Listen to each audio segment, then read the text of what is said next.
It's a strange fact that beneath the dusty plains of modern-day Iraq lies the buried heart of what we consider civilization, a place where people first gathered in numbers that would make a modern-day city planner blink. Imagine a world where the very idea of a city was being invented, not just built, but conceived in the minds of early humans. Picture vast, fertile floodplains fed by the ancient arteries of the Tigris and Euphrates rivers, a place where the air shimmered with heat and the promise of endless bounty. It was here, in this primordial landscape, that Uruk began its silent, steady march towards greatness, a journey that would redefine human settlement and society forever.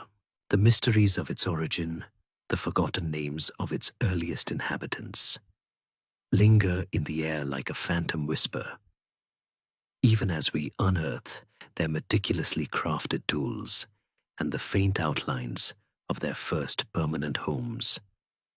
They walked this ground, breathed this air, and left behind an indelible mark, shaping a future they could never have truly imagined. I'm glad you're here, wishing you peace, rest, and maybe a little historical inspiration before sleep. Take a moment to like the video and subscribe, but only if you genuinely enjoy what I do here. Feel free to post your location and local time in the comments below. It's always fascinating to see where everyone is tuning in from. So let's drift back to a time long before written history, when the first whispers of communal living began to echo across the southern Mesopotamian plains, around the 6th millennium BCE. In these distant epochs, small scattered settlements, barely more than clusters of reed huts and simple mud brick dwellings, dotted the landscape. These were not cities, not yet, but the nascent sparks of what would become Uruk were already smoldering. Picture a collection of independent villages, each a tiny universe unto itself, sustained by the generous, albeit unpredictable flow of the Euphrates. The river, a life-giver and sometimes a destroyer, deposited rich alluvial silts, transforming arid earth into incredibly fertile farmland. This wasn't farming as we know it today, with precise irrigation systems and genetically modified crops. This was a constant negotiation with nature, a delicate dance of planting and harvesting in the wake of the river's ebb and flow. The people of these early settlements, Proto-Urukians, if you will, were mastering the fundamental skills necessary for survival. Cultivating barley and wheat, herding goats and sheep, and learning to manage the erratic floods that could bring both prosperity and ruin. Life was communal, driven by necessity and the shared struggle against the elements. There were no grand temples, no imposing walls, just the collective effort of small groups of people trying to make a living from the land. But even in these humble beginnings, a subtle shift was occurring. As agricultural techniques improved, perhaps a bit of trial and error here, a fortunate observation there, the surplus of food began to grow. And with surplus came the first glimmerings of something more complex than simple subsistence. The possibility of supporting individuals who didn't spend every waking hour tilling fields or tending flocks. Think of it like this. If everyone has to farm all day, every day, there's no one free to invent the wheel or design a better plow, or even just sit around and think really hard about how to organize society. Archaeological evidence, a language of shattered pottery and half-buried foundations, tells us that these early settlements, though small, were slowly becoming more interconnected. There's a fascinating theory, still debated among scholars, that the very act of managing the complex irrigation systems necessary for large-scale agriculture might have been a catalyst for greater social organization. Imagine dozens of small communities, each needing to ensure water flowed to their fields, but also needing to prevent it from flooding their neighbors.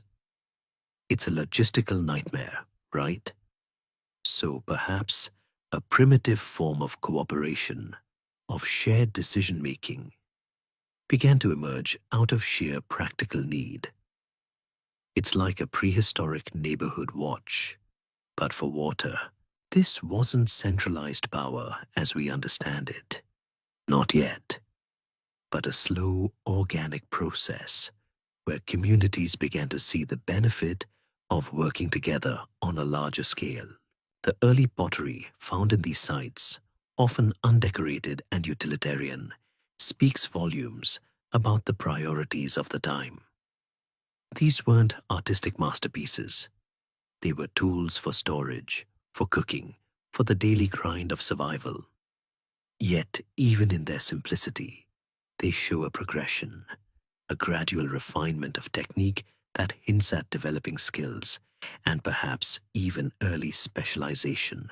Someone, somewhere, was getting really good at making pots, and others were getting really good at farming. And slowly, imperceptibly, the division of labor, the bedrock of complex societies, was starting to form. These were the seeds, tiny and almost invisible, of the urban revolution that would explode in Uruk.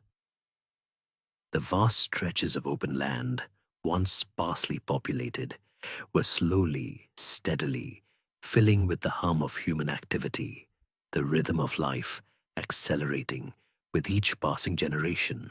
The foundational layers of mud brick that would eventually support monumental structures were being laid, one simple dwelling at a time, across centuries of diligent effort. As those scattered early settlements began to coalesce, the stage was set for the Ubaid period, a fascinating chapter in Mesopotamian prehistory, roughly spanning from 6500 to 4100 BCE. This wasn't just a time of quiet growth. It was a period where the fundamental building blocks of complex society were being meticulously, almost painstakingly, assembled, like a colossal slow-motion Lego project. Imagine tiny villages, once isolated, now beginning to form connections, sharing not just ideas, but also distinctive pottery styles that archaeologists today can trace across vast distances.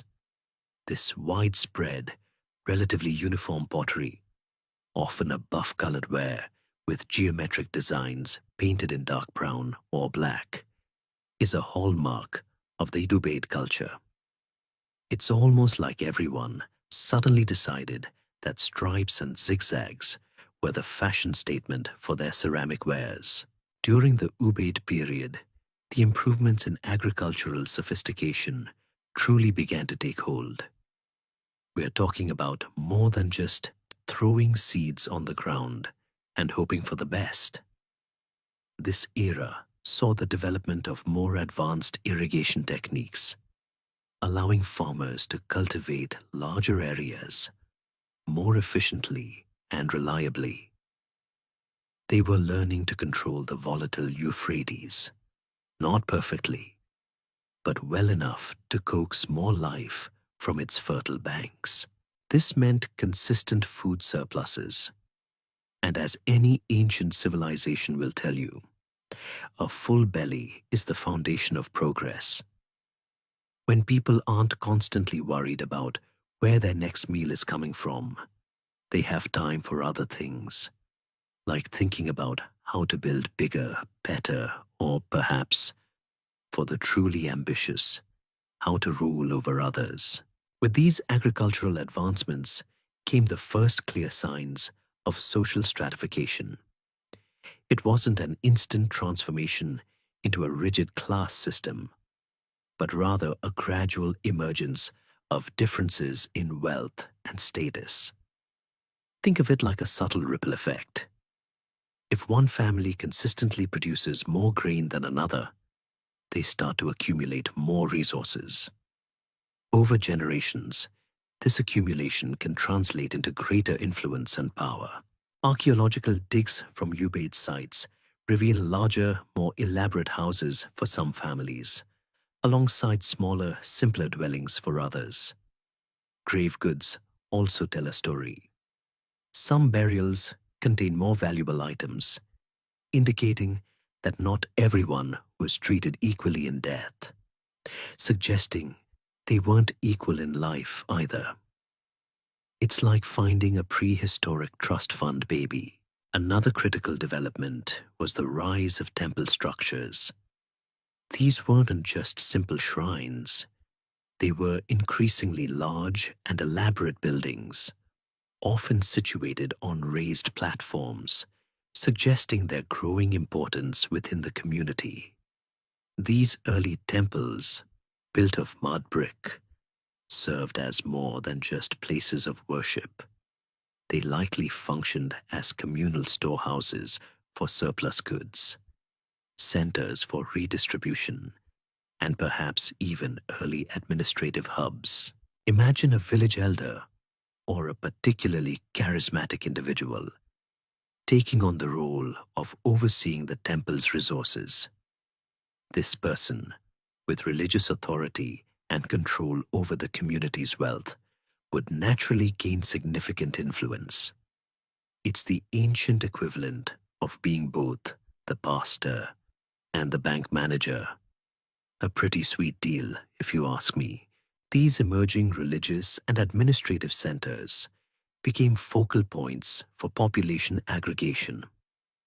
People naturally gravitated towards places that offered security, shared resources, and spiritual guidance.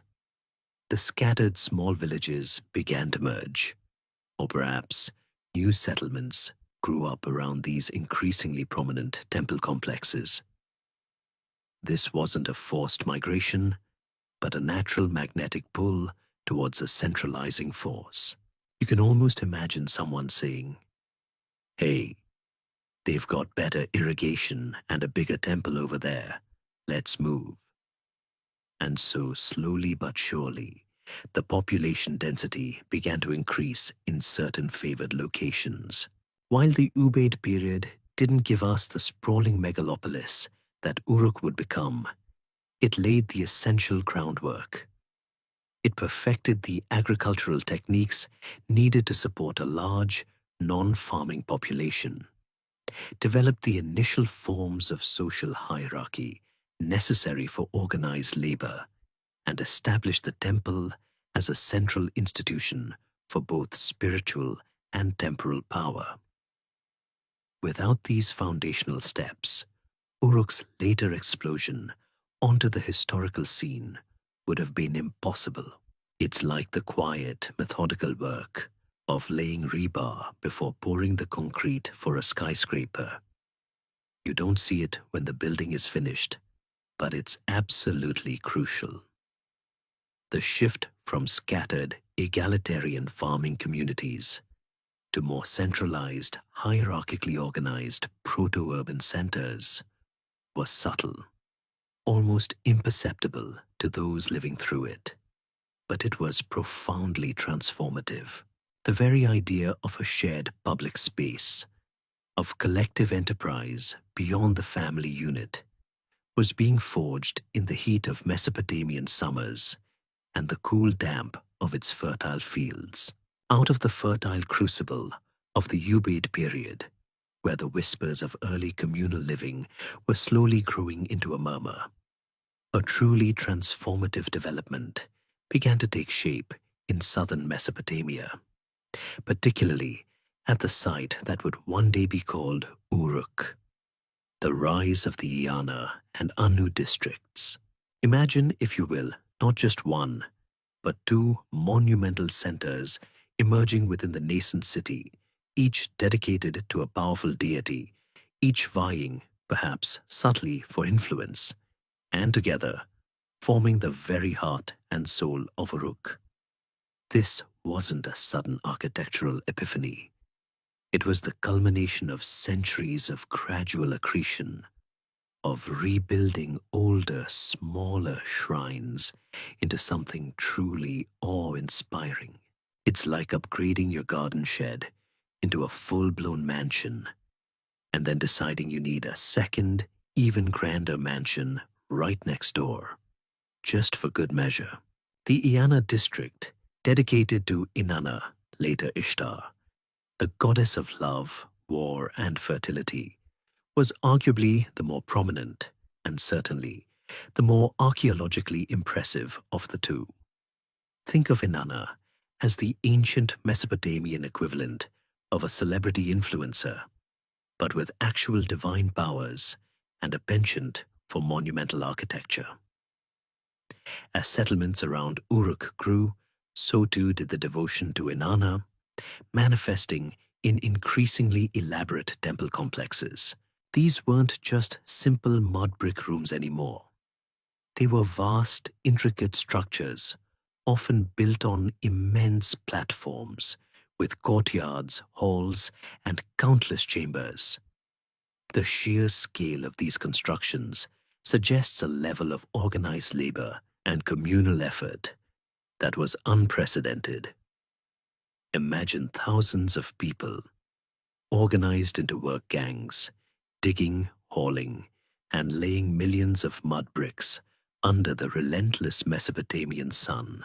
It's hard work, folks, and it points to a very persuasive authority figure, or figures, indeed. Concurrently, the Anu district was developing, dedicated to Anu, the sky god, considered the supreme deity in the Sumerian pantheon. While perhaps less explored archaeologically than Iana, the Anu district, with its white temple perched atop the monumental ziggurat of Anu, later Iana, still represents an incredible feat of early engineering and religious devotion.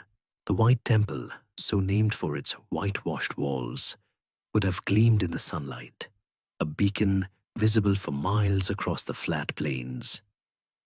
The fact that it was built on such a high platform, a proto-ziggurat, suggests a desire to literally reach for the heavens, to connect with the divine in a tangible, imposing way. It's a bit like building your church on the highest hill in town, just to make sure God doesn't miss it. These two districts served as much more than just religious centers. They were the initial roles as religious and administrative centers of Uruk, blurring the lines between the sacred and the secular in a way that is profoundly alien to modern sensibilities. The temples acted as colossal economic engines. They owned vast tracts of land, employed armies of laborers, artisans, and scribes, and managed the distribution of resources. Think of them as the ancient world's combination of a church, a bank, a factory, and the local government office, all rolled into one impressive package. Surplus agricultural produce, collected as offerings or taxes, was stored in temple granaries, providing a buffer against lean times and a source of wealth for civic projects. This centralized control over resources allowed for the funding of even grander construction projects, creating a feedback loop of increasing power and complexity. One fascinating aspect, still a subject of scholarly debate, is the exact relationship between these two powerful districts. Were they cooperative, working in tandem for the greater good of Uruk? Or was there a subtle rivalry, a kind of ancient urban competition to see whose god had the bigger, shinier temple? The archaeological record doesn't give us clear answers, but the presence of two distinct monumental centers suggests a complex power dynamic at play, perhaps a balance of religious authority that prevented any single faction from gaining absolute control. It's like having two major universities in one city, each with its own prestige and patronage, both contributing to the overall intellectual vibrancy, but perhaps also occasionally elbowing each other for top ranking. The very act of constructing these monumental complexes required unprecedented levels of organization. Someone had to plan the buildings, someone had to supervise the labor, someone had to ensure that the millions of mud bricks were made and transported. This demand for coordination likely spurred the development of early administrative structures, the very precursors to bureaucracy and formal governance. The temples, therefore, weren't just reflections of Uruk's growing power. They were also the engines that drove it, forcing the evolution of new societal structures to manage the sheer scale of their ambition. Their rising walls symbolized not just devotion, but the ascent of Uruk itself from a cluster of villages to a true urban marvel. As the monumental Iana and Anu districts rose, transforming Uruk's skyline, another, perhaps less visually dramatic, yet equally revolutionary, change was sweeping through its workshops: the ceramic revolution and specialization. While massive temples grab headlines, it was often the humble pottery, a seemingly mundane aspect of daily life, that quietly signaled profound shifts in economic and societal organization. Imagine, if you will, the bustling, smoky workshops of ancient Uruk, not just a few potters crafting individual artistic pieces, but rather an assembly line of sorts, churning out thousands upon thousands of utilitarian vessels. This was a direct departure from the earlier, more individualized pottery traditions, and it points to a city rapidly scaling up its production capacity. It's like going from bespoke, handcrafted mugs to an entire warehouse full of identical, mass-produced coffee cups. Less charming, perhaps, but incredibly efficient for a rapidly growing population. The star of this ceramic revolution was undoubtedly the bevel-rimmed bowl. Now, if you're picturing something delicate and exquisitely painted, you'd be hilariously mistaken. The bevel-rimmed bowl was the ancient world's disposable fast food container. It was a crude, thick-walled, unpainted, conical vessel, often with a distinctive bevel cut around its rim, hence the name. These bowls were almost certainly made in molds, or at least very rapidly formed by hand, indicating a production method geared towards speed and volume rather than aesthetic appeal. They are found in astonishing numbers at Uruk and other Uruk-influenced sites, often in layers upon layers, suggesting they were used once or a few times and then discarded. Think of them as the styrofoam cups of the 4th millennium BCE. Not exactly Instagram-worthy, but supremely practical. The sheer proliferation of these bowls signaled Uruk's economic and societal shifts in several crucial ways. Firstly, their standardized size and ubiquitous presence strongly suggest they were used for rationing or distributing food portions to a large labor force. Picture thousands of workers, perhaps engaged in the colossal task of building those temples or ziggurats we just discussed, needing to be fed quickly and efficiently. A fixed-size bowl would be perfect for handing out daily rations of grain or gruel. This implies a highly organized system of labor management, where a central authority, likely the temple administration, was responsible for feeding its workers. It's the ancient equivalent of a company cafeteria, but with less variety and probably no dessert. Secondly, the mass production of these bowls points directly to specialization of labor. No longer was every household making its own pottery. Instead, there were dedicated potters, or groups of potters, whose sole job was to churn out these functional vessels. This freed up other members of society to focus on other tasks: farming, building, administration, even perhaps early forms of bureaucratic accounting. This division of labor is a cornerstone of complex societies, allowing for greater efficiency and the accumulation of specialized knowledge and skills. It's a classic example of how solving a practical problem, how to feed a lot of people, can have profound unintended consequences for societal structure. Furthermore, the widespread distribution of these bevel-rimmed bowls beyond Uruk itself, found at distant sites associated with the Uruk expansion, suggests their role as a kind of cultural identifier or administrative tool.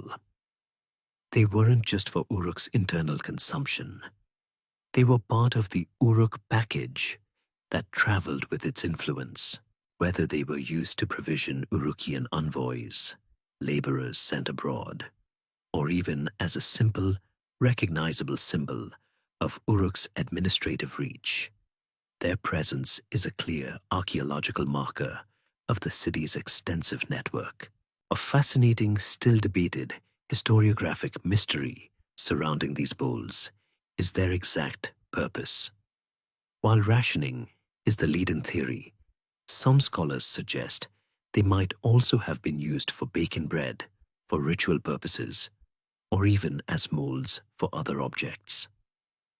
The truth is, we don't have a definitive bevel-rimmed bowl user manual from 3500 BCE. However, their sheer quantity and utilitarian nature make a strong case for their role in large-scale, centrally managed economy. What is clear is that they represent a technological and organizational leap, a stark indicator of Uruk's shift from a collection of self-sufficient villages to a truly urban, highly structured society, capable of mobilizing vast human resources. This seemingly simple piece of pottery tells a complex story of power, organization, and the daily lives of thousands of people working to build the world's first true city. From the burgeoning workshops churning out endless bevel-rimmed bowls, a profound transformation was rapidly unfolding across Uruk's landscape. The explosive urbanization and population growth. Imagine, in a relatively short span of centuries, a collection of humble agricultural settlements swelling into a sprawling, vibrant metropolis. A city whose very existence redefined what human habitation could be. This wasn't merely incremental expansion. It was a phenomenon, a magnet drawing people from the surrounding countryside like iron filings to a powerful force, creating what many scholars consider the world's first true city. The transition from scattered villages to a densely populated urban center was a dizzying acceleration of human history, a process that still fascinates and perplexes archaeologists today. It's like watching a quiet rural town suddenly become a bustling megacity, seemingly overnight, driven by some invisible, irresistible current. By the late 4th millennium BCE, particularly during the Uruk-hai and the Thrid periods, roughly 3500–3100 BCE, Uruk reached truly astonishing dimensions.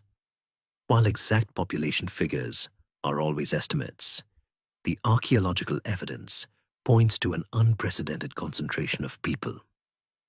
Imagine a city that, at its peak, encompassed an area of 500 to 600 hectares. That's about 1,200 to 1,500 acres, encircled by massive defensive walls that stretched for miles. To put that into perspective, that's larger than many European capitals, well into the medieval period. Within those walls, estimates range from 40,000 to 80,000 inhabitants, and some even propose figures exceeding 100,000. Just picture the sheer density of life, the constant hum of activity, the mingling of thousands of voices, the smells of cooking fires and crowded markets. This was no sleepy village. This was a living, breathing, pulsing urban organism. The transformation from a collection of villages into a densely populated urban center wasn't accidental. Several factors converged to fuel this extraordinary growth. The previously discussed advancements in agriculture, especially the refined irrigation techniques of the Ubaid period, created a consistent and abundant food surplus. This surplus could feed a large non-farming population, freeing up individuals to specialize in crafts, administration, and religious duties. As the temples grew in power and wealth, they attracted more people, not just as worshippers, but as laborers, artisans, and administrators. The promise of work, of community, of security behind those increasingly formidable walls must have been a powerful draw for those living in less protected rural areas. It's the ancient version of moving to the big city for better opportunities. Only instead of skyscrapers, you're looking at towering ziggurats. This dramatic population influx led to profound changes in the very fabric of society. The close-knit, kinship-based structures of villages began to give way to more complex, anonymous social relationships characteristic of urban life. Imagine the challenge of governing such a diverse and rapidly expanding populace. New systems of social control, dispute resolution, and resource allocation became essential. The temple administration, already central to Uruk's economy, likely expanded its bureaucratic apparatus to manage the needs of this vast urban population. This included everything from organizing the provision of water and food to maintaining public order and coordinating monumental building projects. One of the interesting scholarly debates surrounding Uruk's urbanization concerns whether the growth was primarily organic, driven by internal demographic forces and economic pull, or if there was an element of coerced centralization, perhaps a powerful elite forcing rural populations to move into the city for better control and labor mobilization. While it's difficult to definitively prove coercion, the scale of some of the monumental projects, like the city walls, certainly suggests a powerful central authority capable of commanding vast human resources.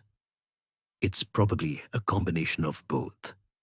People were attracted by opportunity, but once there, they were integrated into a highly organized and likely hierarchical system. The sheer density of living within Uruk also had significant implications for public health, sanitation, and social interaction. While we don't have detailed health records from 3000 BCE, it's safe to assume that disease spread quickly in such crowded conditions. Yet the city persisted and thrived, a testament to the organizational capacity of its inhabitants. The urban environment itself spurred innovation, creating a dynamic crucible where ideas, technologies, and social structures could rapidly evolve. Uruk was not just a collection of buildings. It was a vibrant, pulsing ecosystem where civilization, as we know it, was truly taking its first confident steps. With Uruk's population swelling and its societal structures solidifying, the natural next step in its meteoric rise was the emergence of monumental architecture. Imagine, if you will, the sheer audacity of it, building structures so vast, so elaborate, that they would dwarf anything seen before. testifying not just to wealth and power, but to an unshakable belief in the divine and the collective might of an organized populace. This wasn't just about putting a roof over someone's head. It was about shaping the very landscape, creating symbols of power that could be seen for miles across the flat Mesopotamian plains. These colossal temples and ziggurats were the ancient world's skyscrapers, proclaiming Uruk's burgeoning power to anyone who might gaze upon them. The construction of Uruk's colossal temples and ziggurats represents an astounding feat of ancient engineering, especially given the limited technology available. We're talking about the late 4th millennium BCE, remember? No steel girders, no concrete mixers, no bulldozers.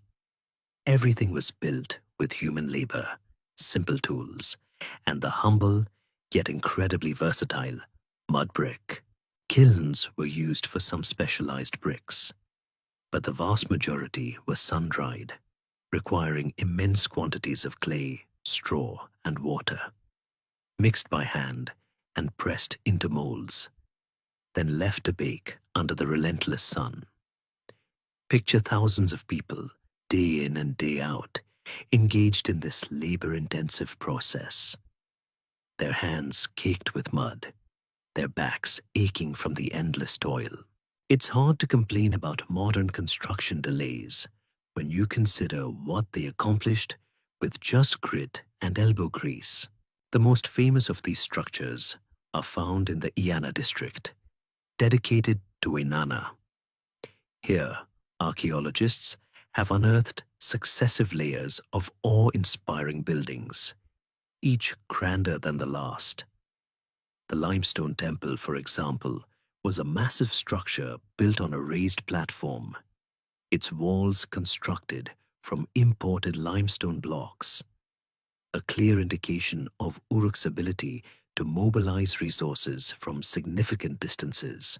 Then there's the cone mosaic temple, its exterior decorated with thousands upon thousands of small colored clay cones pressed into the mud plaster, creating intricate geometric patterns. Imagine the dizzying, painstaking work involved in placing each one of those cones by hand, day after day. It must have been a job that required both extreme patience and a complete lack of vertigo. But perhaps the most iconic symbol of Uruk's architectural prowess is the White Temple, perched atop the ziggurat of Anu. While the ziggurat itself was likely a stepped platform rather than a true multi-tiered pyramid in this early stage, its sheer height and mass were immense. The temple at its summit, whitewashed to brilliant effect, would have been a beacon.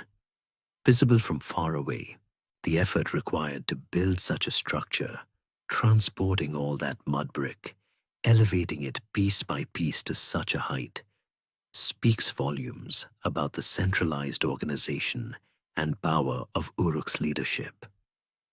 It wasn't just about faith, it was about projecting power, both divine and earthly. These structures were not merely religious buildings. They were the heart of Uruk's urban identity, embodying its burgeoning power. Their scale alone would have instilled a sense of awe and reverence in the populace, reinforcing the authority of the priests and rulers who presided over them. They were also powerful symbols to rival city-states and distant polities, silently proclaiming Uruk's economic might and its capacity for organized collective action. Look what we can build, they seem to say. Imagine what else we can do. This architectural display was a form of ancient soft power, communicating Uruk's dominance without firing a single arrow. A significant scholarly debate revolves around the precise function of these early monumental temples. While their religious significance is undeniable, Their role in the city's economic and administrative life is equally crucial. Were they primarily centers for cult and ritual, with economic functions as a secondary aspect? Or were they primarily economic powerhouses, with religious ideology serving to legitimize and reinforce their administrative control? The truth, as often is the case, probably lies somewhere in the middle, a complex interweaving of spiritual belief and practical governance. The temples likely served as central granaries, workshops, and administrative offices, employing vast numbers of people and managing the distribution of goods and resources across the city and its surrounding agricultural lands. Their very size necessitated a complex bureaucracy to manage their daily operations, a system that foreshadowed much later governmental structures. The air around these towering edifices would have hummed not just with prayers, but with the sounds of commerce, construction, and bureaucratic pronouncements, a vibrant testament to a city truly coming into its own. As Uruk's colossal temples pierced the sky and its population swelled, an even more fundamental revolution was quietly, almost imperceptibly, taking hold within the temple administrations and burgeoning economic centers. The birth of writing, specifically proto-cuneiform. Imagine a time when knowledge and transactions were confined to the limits of human memory or simple verbal agreements. Suddenly, a new technology emerges that allows information to be recorded, stored, and transmitted with unprecedented accuracy and permanence. This wasn't some sudden flash of genius, a eureka moment for a lone inventor. It was a slow, practical evolution, driven by the sheer complexity of managing Uruk's vast economy and its monumental projects. The story of writing begins not with poetry or epic tales, but with ledgers and receipts, because even back then, someone needed to keep track of who owed what to whom. The need for a system to manage the immense quantities of goods flowing through Uruk's temple complexes became overwhelming. How do you track thousands of sheep, countless bushels of barley, or hundreds of laborers without a reliable method of record keeping? Oral traditions simply couldn't cope with the scale. Enter the earliest forms of writing, initially appearing in the late 4th millennium BCE during Uruk's Uruk IV period. These initial attempts were not sophisticated literary works. They were purely utilitarian, economic documents. They were the world's first spreadsheets, meticulously tracking inputs and outputs.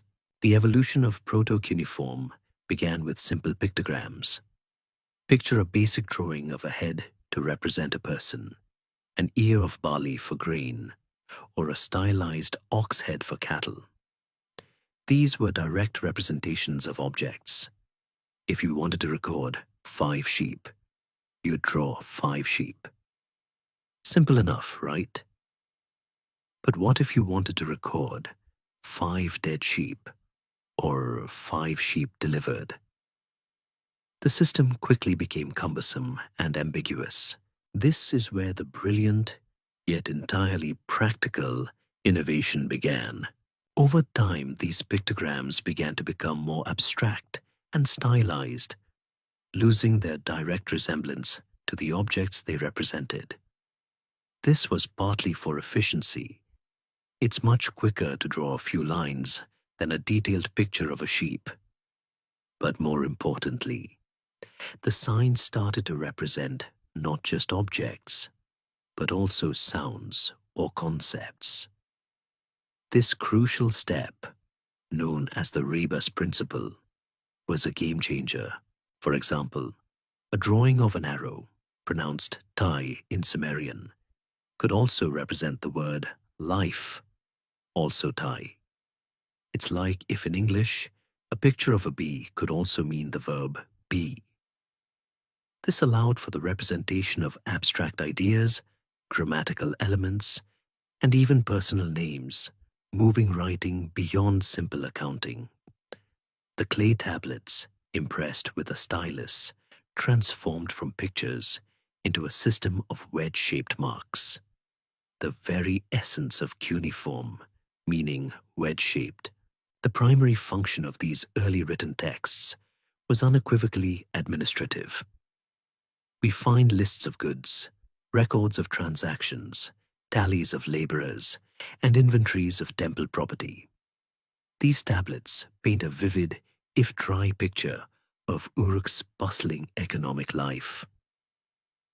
They reveal a highly centralized economy where the temple acted as a massive redistribution center, collecting goods and then dispensing them as wages or rations. This level of bureaucratic organization would have been impossible without writing. Imagine trying to run a multi-million-dollar corporation with no computers, no paper, and no memory beyond what a few people could hold in their heads. It simply wouldn't work. A fascinating scholarly debate concerns the literacy rates in early Uruk. Was writing a specialized skill held by a small elite of scribes? Or was there a broader understanding of these signs among the general populace, at least for basic transactions? While complex literary texts were certainly the domain of trained scribes, the utilitarian nature and widespread use of proto-cuneiform for daily economic activities suggest that a basic level of comprehension might have been more common than previously thought. It's like understanding traffic signs. You don't need to be an engineer to know what a stop sign means. This new tool, born out of necessity, not intellectual curiosity, fundamentally altered the cognitive landscape of Uruk. It allowed for the accumulation of knowledge, the standardization of procedures, and the creation of a vast, interconnected administrative network that stretched far beyond the city walls. The scratching of a reed stylus on wet clay laid the very foundation for history itself. With writing taking its first hesitant, then confident, steps in Uruk's administrative halls, a far broader phenomenon was simultaneously unfolding, the Uruk expansion phenomenon. Imagine Uruk not just as a thriving metropolis, but as a radiating cultural and economic powerhouse, its influence extending far beyond its massive walls, touching distant lands, and profoundly reshaping the ancient Near East. This wasn't necessarily a military conquest in the traditional sense, though military might certainly wasn't out of the question. Rather, it was a complex process of cultural diffusion, trade networks, and perhaps even colonial-style outposts, spreading Uruk's sophisticated urban model across Mesopotamia and beyond. It's like a prehistoric version of cultural globalization. But instead of pop music and fast food, they were exporting administrative techniques, architectural styles, and those ever-present bevel-rimmed bowls. Beginning in the Middle and Late Uruk periods, roughly 3500–3100 BCE, evidence of Uruk's reach appears across a vast geographical area. From northern Mesopotamia, modern-day Syria and Turkey, to southwestern Iran, archaeological sites reveal clear Urukian characteristics. We're talking about distinctive pottery, specific architectural layouts, administrative tablets, and even specific types of seals. It's like finding a consistent brand label across a huge variety of ancient goods, indicating a common origin or pervasive influence. This widespread material culture provides compelling evidence that Uruk was not an isolated marvel, but rather the heart of a truly extensive network. The spread of Uruk's cultural and economic model took various forms. One prominent theory suggests the establishment of trading colonies or outposts. Imagine small groups of Urukian merchants, scribes, and administrators venturing out from the homeland, settling in strategically important locations along major trade routes. These outposts, like Habuba Kabira and Jebel Aruda in Syria, were not simply local villages. They were deliberately planned settlements, often with clear Urukian architectural styles, monumental buildings, albeit on a smaller scale than Uruk itself, and distinctive Urukian artifacts. They functioned as nodes in a vast economic network, facilitating the procurement of raw materials that Uruk lacked, such as timber, metals, and precious stones. It's like setting up supply chain hubs in resource-rich areas, ensuring a steady flow back to the industrial heartland. Another aspect of the expansion was the diffusion of ideas and technologies. Local cultures, witnessing the advanced administrative techniques, monumental architecture, and the sheer organizational power of Uruk, may have adopted elements of the Urukian model. This could have been through direct interaction, emulation, or even a desire to participate in Uruk's prosperous economic sphere. The concept of writing, for instance, which originated in Uruk, eventually spread across Mesopotamia, though local adaptations and innovations certainly occurred. It's akin to how modern business practices or technologies spread globally, adopted and adapted by different regions. A significant historiographic mystery and ongoing scholarly debate centers on the exact nature of this expansion. Was it primarily driven by peaceful trade and cultural exchange, a kind of benign hegemon shaping its world through soft power? Or was there an underlying element of coercion, of Uruk flexing its considerable economic and perhaps even military muscle to ensure its access to vital resources? While direct evidence of large-scale military conquest is scarce for this period, it's difficult to imagine such an extensive and powerful network operating without some degree of political leverage or the implicit threat of force. The Uruk state was highly organized and clearly capable of mobilizing large populations, so it's not unreasonable to assume they could field an army if necessary. Regardless of the precise mechanisms, the Uruk expansion had a profound and lasting impact on the ancient Near East. It helped to spread the concepts of urbanism, monumental architecture, advanced administration, and writing to diverse regions, laying the groundwork for subsequent civilizations. The very idea of a complex, stratified society centered around large cities with specialized labor and extensive trade networks was solidified and propagated by Uruk's example. The ripple effects of Uruk's influence would be felt for centuries, demonstrating that even in an age without mass media, the power of a successful model could travel vast distances. The sprawling reach of Uruk's influence created a shared cultural horizon, a network of interdependencies that knitted together distant lands and laid the initial threads of a truly interconnected ancient world. As Uruk's influence radiated outwards through the Uruk expansion, the logistical demands of supporting its burgeoning urban population and monumental projects became immense, leading to the development of sophisticated trade networks and resource acquisition strategies. Imagine a city that, despite its fertile agricultural heartland, lacked many of the essential raw materials necessary for its advanced crafts, its monumental architecture, and even its daily life. No major sources of timber for roofs and tools, no copper for implements, no gold or lapis lazuli for adornments that symbolized status and religious devotion.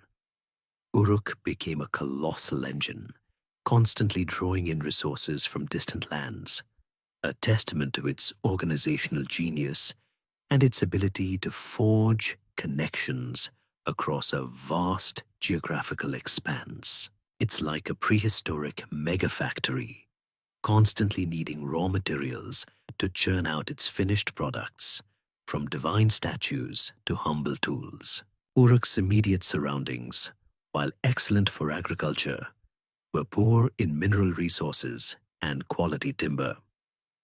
The alluvial plains offered abundant clay for mud bricks and pottery, reeds for construction, and fertile land for crops, but little else. To sustain its growth and maintain its sophisticated lifestyle, Uruk had to look outward. This necessity spurred the development of intricate trade routes, some extending hundreds, even thousands of kilometers. These weren't paved highways with roadside diners, mind you. These were often treacherous paths across deserts, along rivers, or through mountain passes, fraught with dangers from harsh environments and potential banditry. The fact that Uruk managed to establish and maintain these networks speaks volumes about its economic power and political influence. The primary resources Uruk sought were varied and vital. For its monumental buildings, timber was crucial, especially large logs for roofing and structural supports in grand halls. These likely came from the forested mountains of the Zagros to the east, or the Lebanon and Taurus Mountains to the northwest. Imagine the immense effort required to fell these trees, fashion them into usable logs, and then transport them, perhaps by floating them down rivers or dragging them across vast stretches of land, all the way back to Uruk. It was a logistical nightmare that they somehow made work. Metals were another critical commodity. Copper, used for tools, weapons, and early implements, likely came from regions like Oman, Anatolia, or the Iranian plateau. Gold and silver, though scarcer, were prized for elite objects and offerings. These precious metals often traveled even greater distances, perhaps through multiple intermediaries, each taking their cut along the way. Think of the ancient version of a global supply chain, but without cargo ships or container terminals, just donkeys and determination. Beyond timber and metals, Uruk imported a range of other exotic materials.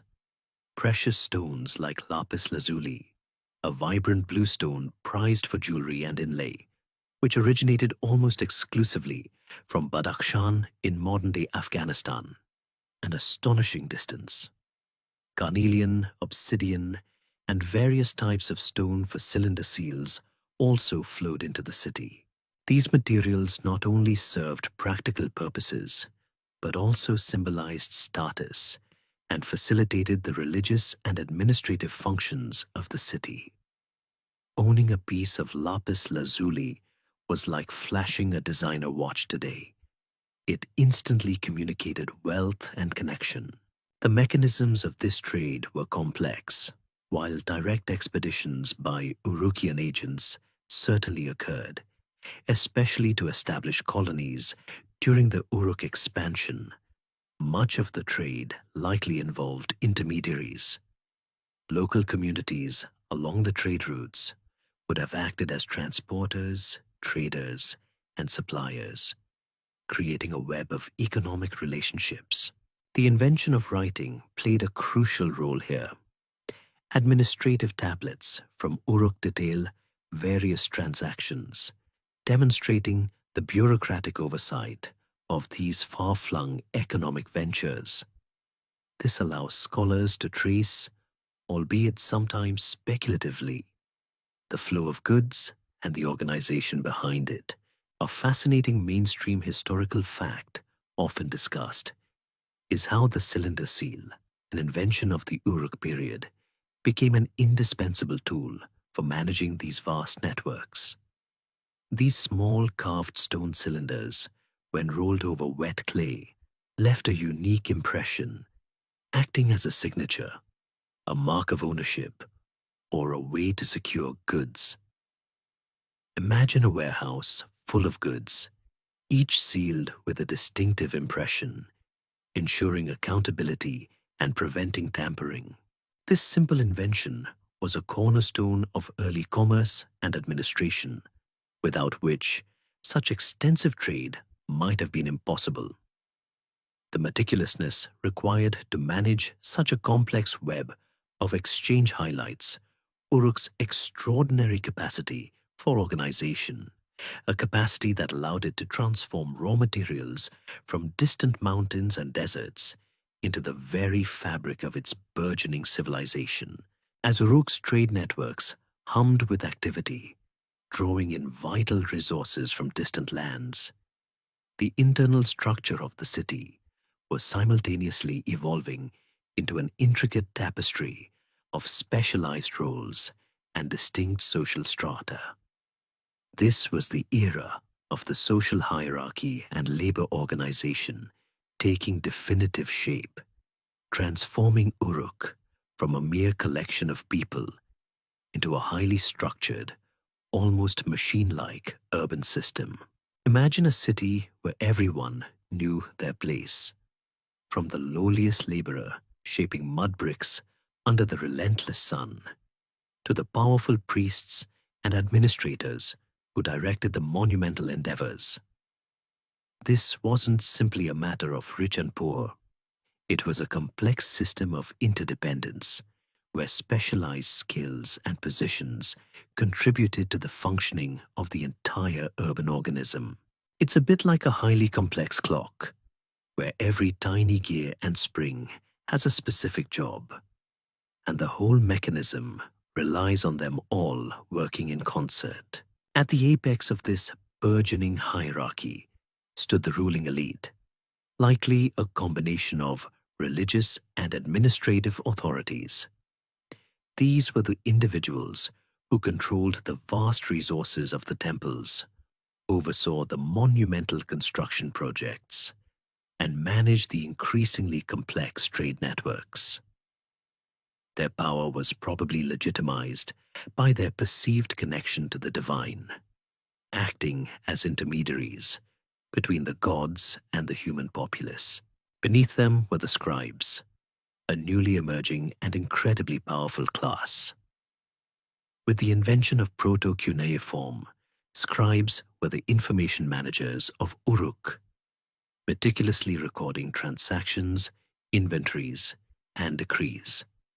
Their literacy granted them immense influence, making them indispensable to the functioning of the state. You could almost say they were the ancient world's IT professionals, wielding immense power through their specialized knowledge. Below these elites, Uruk boasted a highly specialized labor force. The sheer scale of construction, the Iana and Anu districts, the city walls, required thousands of dedicated workers.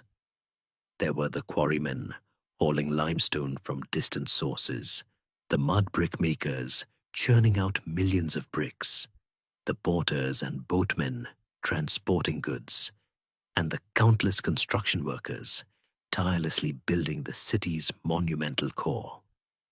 But specialization extended beyond construction. We see evidence of full-time potters, their workshops producing the ubiquitous bevel-rimmed bowls and other ceramic wares. There were weavers, metallurgists, jewelers, stone carvers, and agricultural specialists managing the vast temple lands. Each individual or group of individuals focused on a specific task, contributing their expertise to the collective enterprise. This degree of specialization was a direct consequence of the agricultural surplus. When fewer people were needed for direct food production, others were freed up to pursue crafts and services, leading to greater efficiency and higher quality goods. This also fostered a more complex economy, moving beyond simple barter to systems of remuneration, likely involving rations of barley, oil, or wool. The bevel-rimmed bowls, remember, were probably used to distribute these rations, a tangible symbol of the organized system of payment for labor. The emerging class distinctions were not just about wealth, though that was certainly a factor. They were also about status, access to resources, and control over knowledge. While a common laborer might live in a small, simple dwelling, the high priest or a chief administrator would reside in a larger, more comfortable house, adorned with imported goods. Burial practices also reveal these distinctions.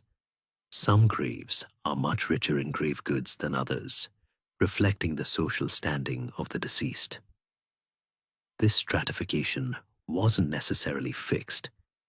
There might have been some degree of social mobility, but the overall trend was towards a more defined hierarchy.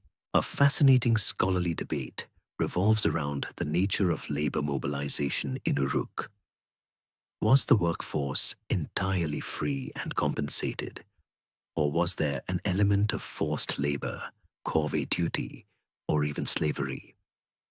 While direct evidence for widespread slavery of the chattel type is limited for this early period, it's highly probable that a system of compulsory labor, where citizens owed a certain amount of work to the state, perhaps for a portion of the year, was in place. How else could such massive public works be accomplished without a centralized authority capable of commanding vast human resources? It's unlikely that everyone cheerfully volunteered to dig mud all day, every day, without some form of societal expectation or obligation. The very concept of organized labor on such a grand scale, managed by a burgeoning bureaucracy, represents a foundational shift in human societal organization, establishing precedents for urban life that would echo through millennia, long after Uruk's mud brick walls had crumbled back into the earth. With Uruk's social hierarchies solidifying and its labor force meticulously organized, the very concept of governance took on a new, more centralized form, epitomized by the enigmatic figure of the priest-king and early governance. Imagine a leader who simultaneously embodied the sacred and the secular, whose authority flowed from both divine mandate and practical administrative prowess, ruling over a city that was, in essence, a massive temple economy. This wasn't a separation of church and state. It was a profound fusion where religious ideology provided the ultimate legitimacy for earthly power, and the temple served as the central engine of the city's economic and political life. The priest-king was not merely a ruler. He was the spiritual shepherd and the chief executive officer, all rolled into one impressive, often intimidating package. It's like having a CEO who also claims to have a direct line to the heavens, which, let's be honest, would make those quarterly earnings calls a lot more interesting.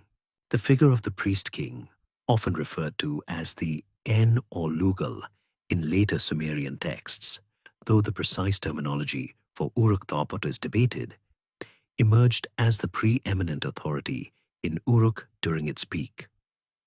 This leader was not just a political strongman. His power was inextricably linked to the city's patron deity, Inanna for the Yana district, and Anu for the Anu district. He was seen as the earthly steward of the god or goddess, responsible for ensuring divine favor, maintaining the cult, and overseeing the temple's vast estates. His role was to mediate between the human and divine realms, performing elaborate rituals and ensuring the prosperity of the city through proper religious observance. This blend of religious and secular authority was fundamental to Uruk's governance model. Underneath the priest-king, a complex administrative apparatus developed to manage the immense wealth and activity generated by the temple economy. This wasn't a government, as we might understand it today, with distinct ministries and departments, but rather a sprawling bureaucracy centered around the temple institutions. Think of a vast network of administrators, overseers, and scribes, all working to manage the collection of agricultural produce, the organization of labor gangs for monumental construction, the distribution of rations, and the oversight of far-flung trade ventures. The invention of writing, remember, was absolutely crucial here, providing the tools for these early bureaucrats to keep meticulous records of everything. Without those clay tablets, the entire system would have collapsed into chaos. The priest-king's responsibilities were manifold. He was the chief priest, leading rituals and ensuring the proper veneration of the gods. He was the supreme economic manager, directing the flow of goods and resources.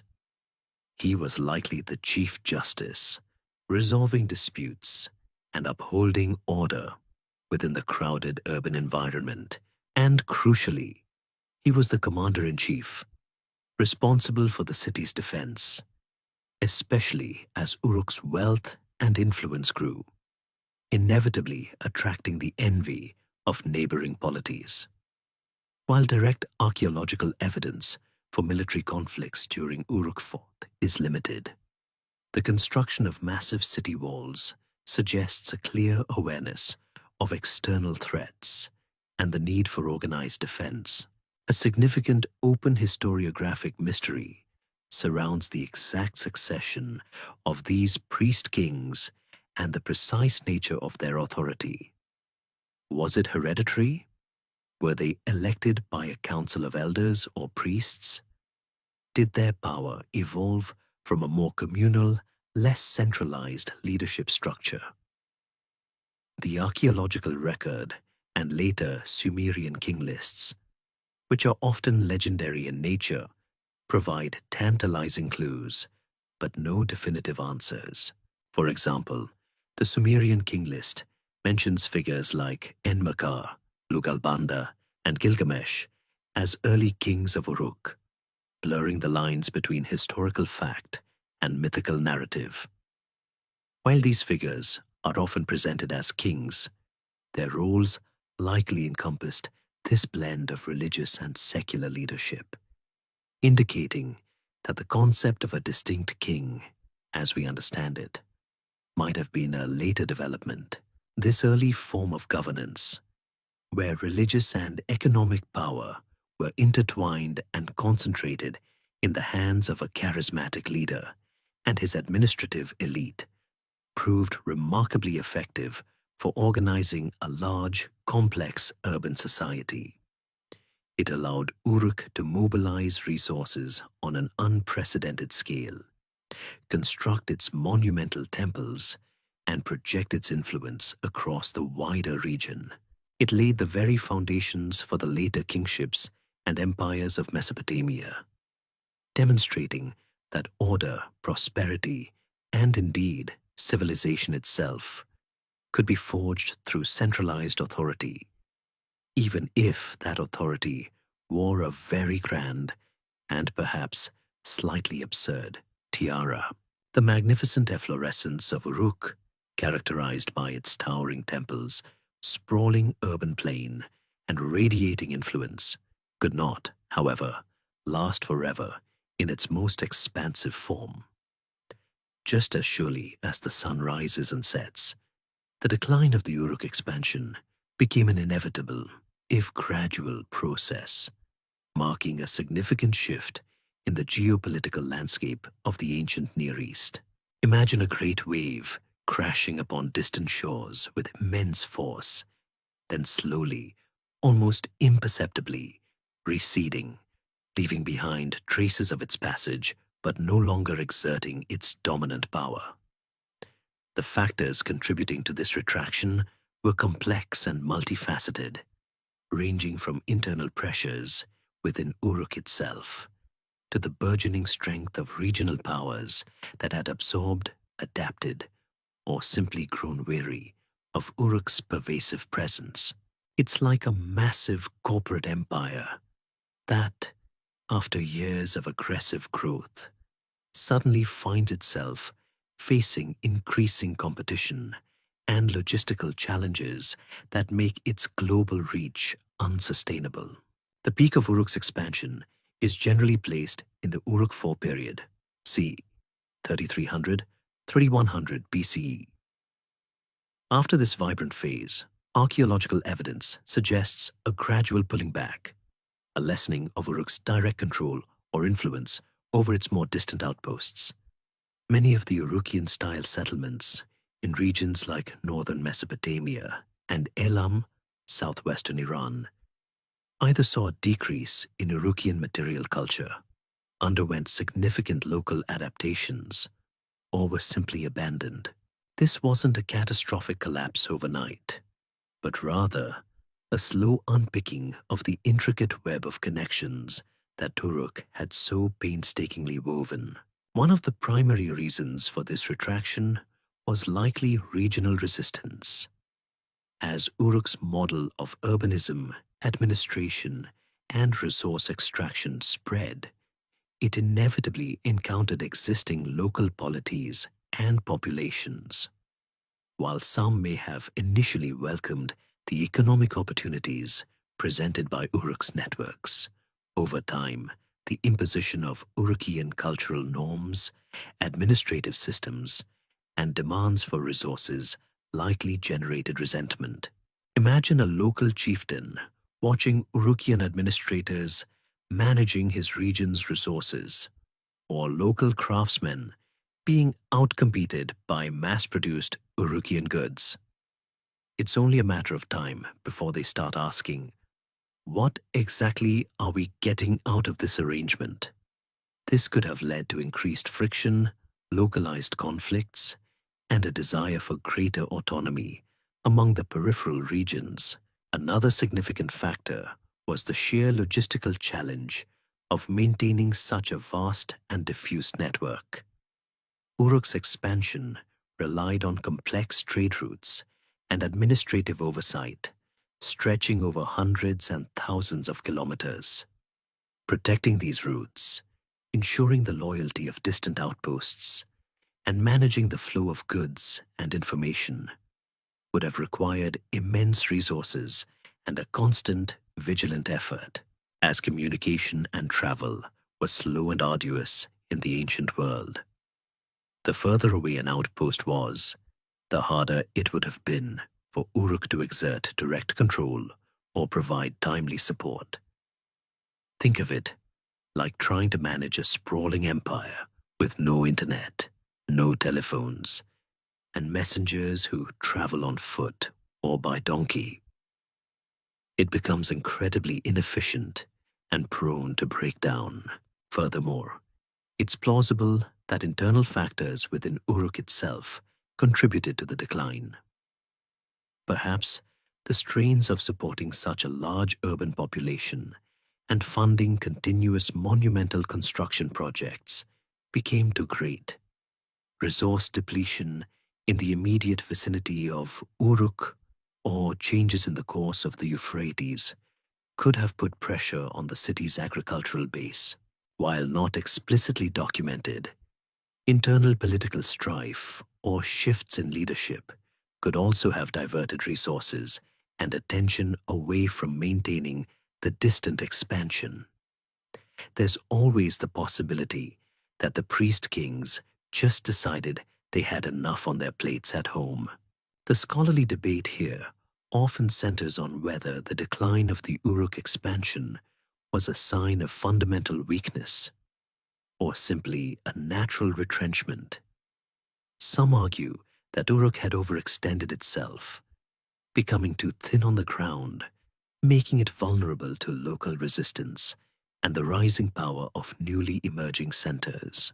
Others suggest that the expansion was incredibly successful in its goal of establishing connections and securing resources, and that its retraction merely signifies a shift from direct control to a more indirect, perhaps tributary, relationship with its former sphere of influence. Regardless, the outcome was a more fragmented geopolitical landscape, with new regional centers beginning to assert their own identities and power. The era of Uruk as the singular, overwhelmingly dominant force was drawing to a close, paving the way for a new chapter in Mesopotamian history. As the Uruk expansion receded, leaving behind a less centralized and more fragmented landscape, Uruk itself transitioned into a new, fascinating phase, the early dynastic transition. Imagine the ripple effect after a dominant power withdraws or lessens its grip. New forces emerge, old structures adapt, and the geopolitical map begins to redraw itself. This period, roughly spanning from 2900 to 2350 BCE, marks the shift from the largely undifferentiated priest-king-led Uruk state to a Mesopotamia characterized by a multitude of independent, often competing city-states, each with its own distinct identity, ruling dynasties, and burgeoning sense of political autonomy. It's like a large, monolithic corporation breaking up into several smaller, competitive companies, each eager to carve out its own market share. Following the late Uruk period, the trend shifted towards the development of numerous smaller urban centers across Sumer. While Uruk remained a significant city, it was no longer the sole, overwhelming superpower. Instead, cities like Ur, Lagash, Nippur, Kish, and Mari rose to prominence, each developing its own distinctive political and cultural identity. This proliferation of independent new city-states was a hallmark of the early dynastic period. These cities were often walled, reflecting a period of increased intercity rivalry and conflict, a stark contrast to the more expansive, perhaps less overtly militaristic, Uruk expansion. The archaeological record shows increasing evidence of fortifications and even depictions of warfare, suggesting that the competition for land, water, and resources was becoming more intense. The governance within these new city-states also evolved. While the role of the temple remained crucial, there was a clearer emergence of secular rulers, often referred to as Lugal, great man or king, whose power derived more explicitly from their military prowess and administrative capabilities, rather than solely from their priestly functions. This doesn't mean the religious aspect disappeared. Far from it.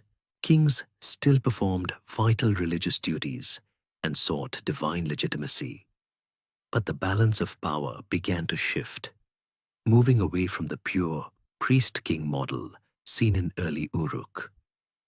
This decentralization of power meant that instead of one dominant center, Mesopotamia became a patchwork of vying kingdoms, each with its own agenda and ambitions. It's almost like a fragmented ancient United Nations, with each city-state holding its own seat, and not always playing nicely. This period also saw the standardization and refinement of cuneiform writing. While its origins lay in Uruk's administrative needs, during the early dynastic period, cuneiform became more sophisticated, capable of expressing a wider range of linguistic and literary forms. We see the emergence of actual historical inscriptions, royal annals, and even early literary works, suggesting that writing was no longer just for accounting. It was now a tool for propaganda, prestige, and preserving the narratives of rulers. This shift reflects the growing complexity of intercity relations and the desire of individual kings to legitimize their rule and chronicle their achievements. A significant scholarly debate concerns the exact causes of this fragmentation. Was it a natural evolution, an inevitable outcome of cities growing and developing their own distinct identities?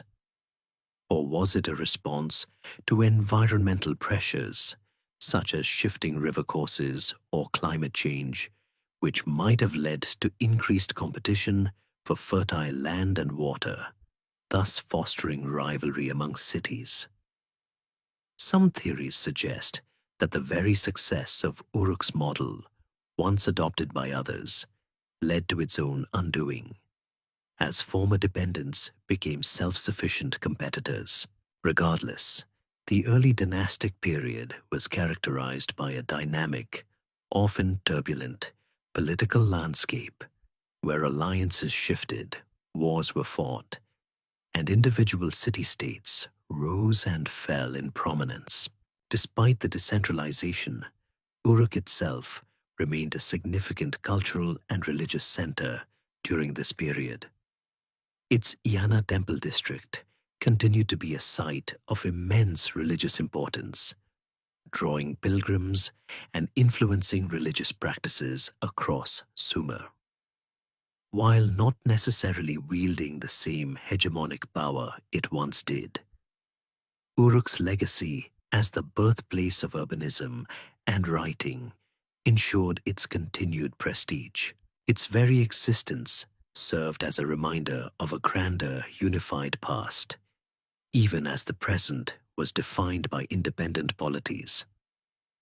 This transition laid the groundwork for the more historically documented periods of Mesopotamian history, moving from the proto-literate mists of Uruk's golden age into the era of named kings, recorded battles, and the vibrant, if often tumultuous, interactions between fiercely independent city-states. Emerging from the tumultuous early dynastic period, where independent city-states vied for supremacy, Uruk's narrative takes an intriguing turn, delving into the realm of legend with its most famous and enduring figure, Uruk's legendary rulers, particularly Gilgamesh. Imagine a king so mighty, so extraordinary, that his exploits transcended mere historical record, becoming enshrined in epic poetry that would echo through millennia, shaping not just the mythology of Mesopotamia, but influencing tales across the ancient world. While the historical Gilgamesh may remain elusive, shrouded in the mists of antiquity, his story, filled with quests for immortality, battles with mythical beasts, and profound meditations on life and death, offers a window into the values, fears, and aspirations of the people who conceived him. It's like finding a superhero from ancient times, whose incredible feats and poignant struggles still resonate with us today, even if we can't quite pinpoint his exact address. The figure of Gilgamesh, often identified as the fifth king of Uruk in the Sumerian king list, is believed to have ruled sometime in the early dynastic II period, likely around 2700 BCE. However, the line between historical fact and mythical embellishment is incredibly blurry when it comes to Gilgamesh. The earliest Sumerian poems about him describe him as a great hero, a powerful warrior, and a builder of Uruk's monumental walls. These early tales, often short and episodic, focus on individual adventures: his conflict with Aga of Kish, his journey to the cedar forest, or his descent to the underworld.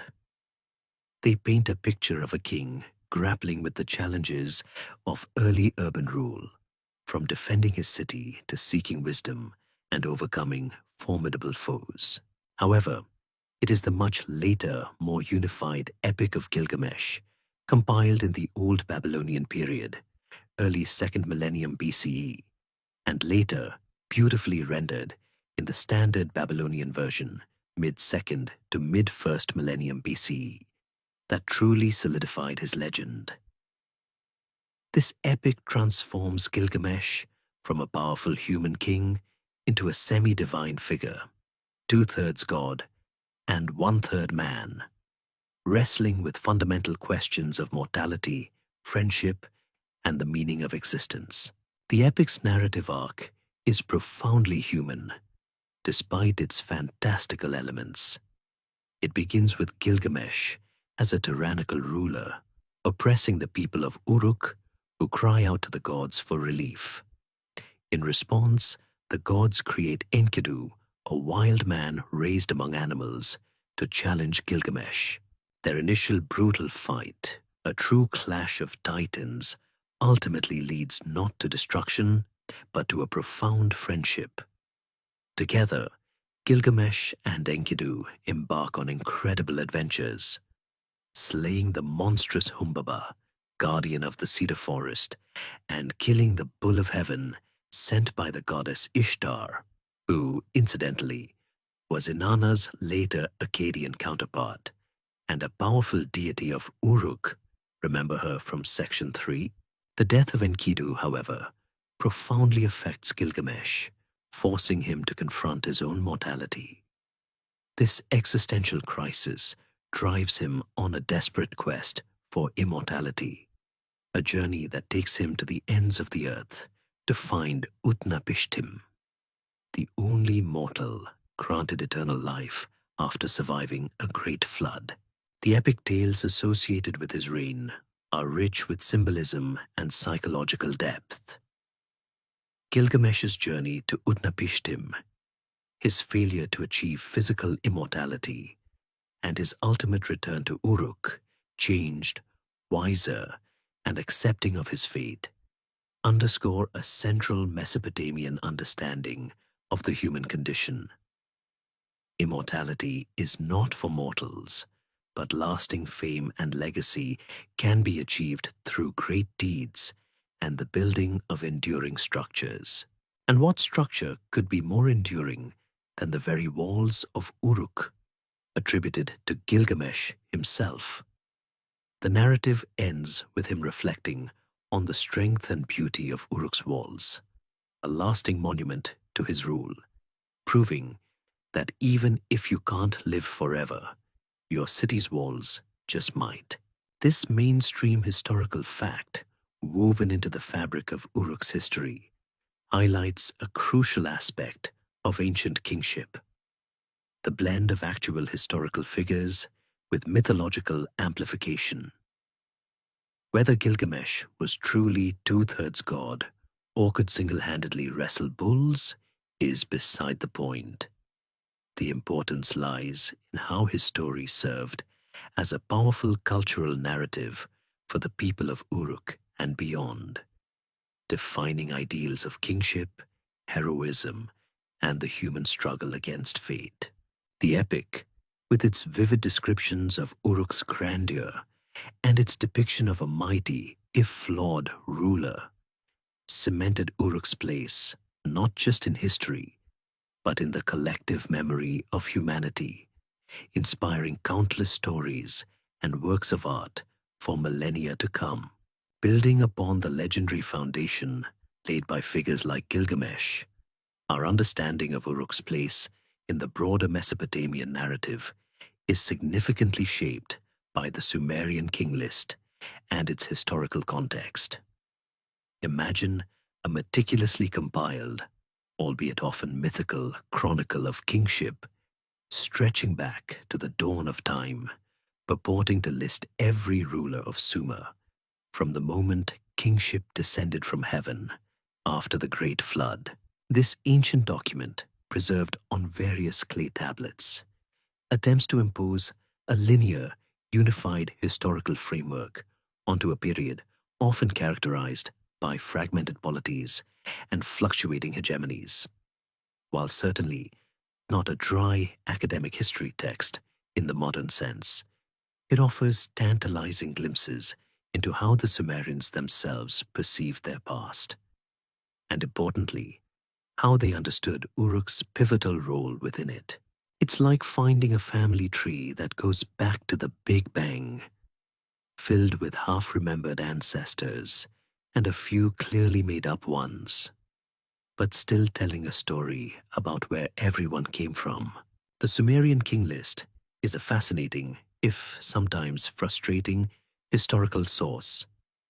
It lists a succession of dynasties and kings from various Sumerian cities, often attributing incredibly long reigns to the earliest pre-flood rulers, some living for tens of thousands of years, which, let's be honest, is a bit of a stretch for even the healthiest diet. After the Great Flood, which the list presents as a pivotal cataclysmic event, the reigns become more plausible, though still often exaggerated. Crucially, the list aims to present a single, continuous line of kingship, suggesting that at any given time, one city held the kingship over all of Sumer. This concept of a unified kingship, however, is often contradicted by archaeological evidence, which points to multiple city-states coexisting and competing simultaneously. This leads to a significant open historiographic mystery. Was the list a historical record, a political manifesto, or a blend of both, designed to legitimize certain dynasties by linking them to a glorious, divinely ordained past?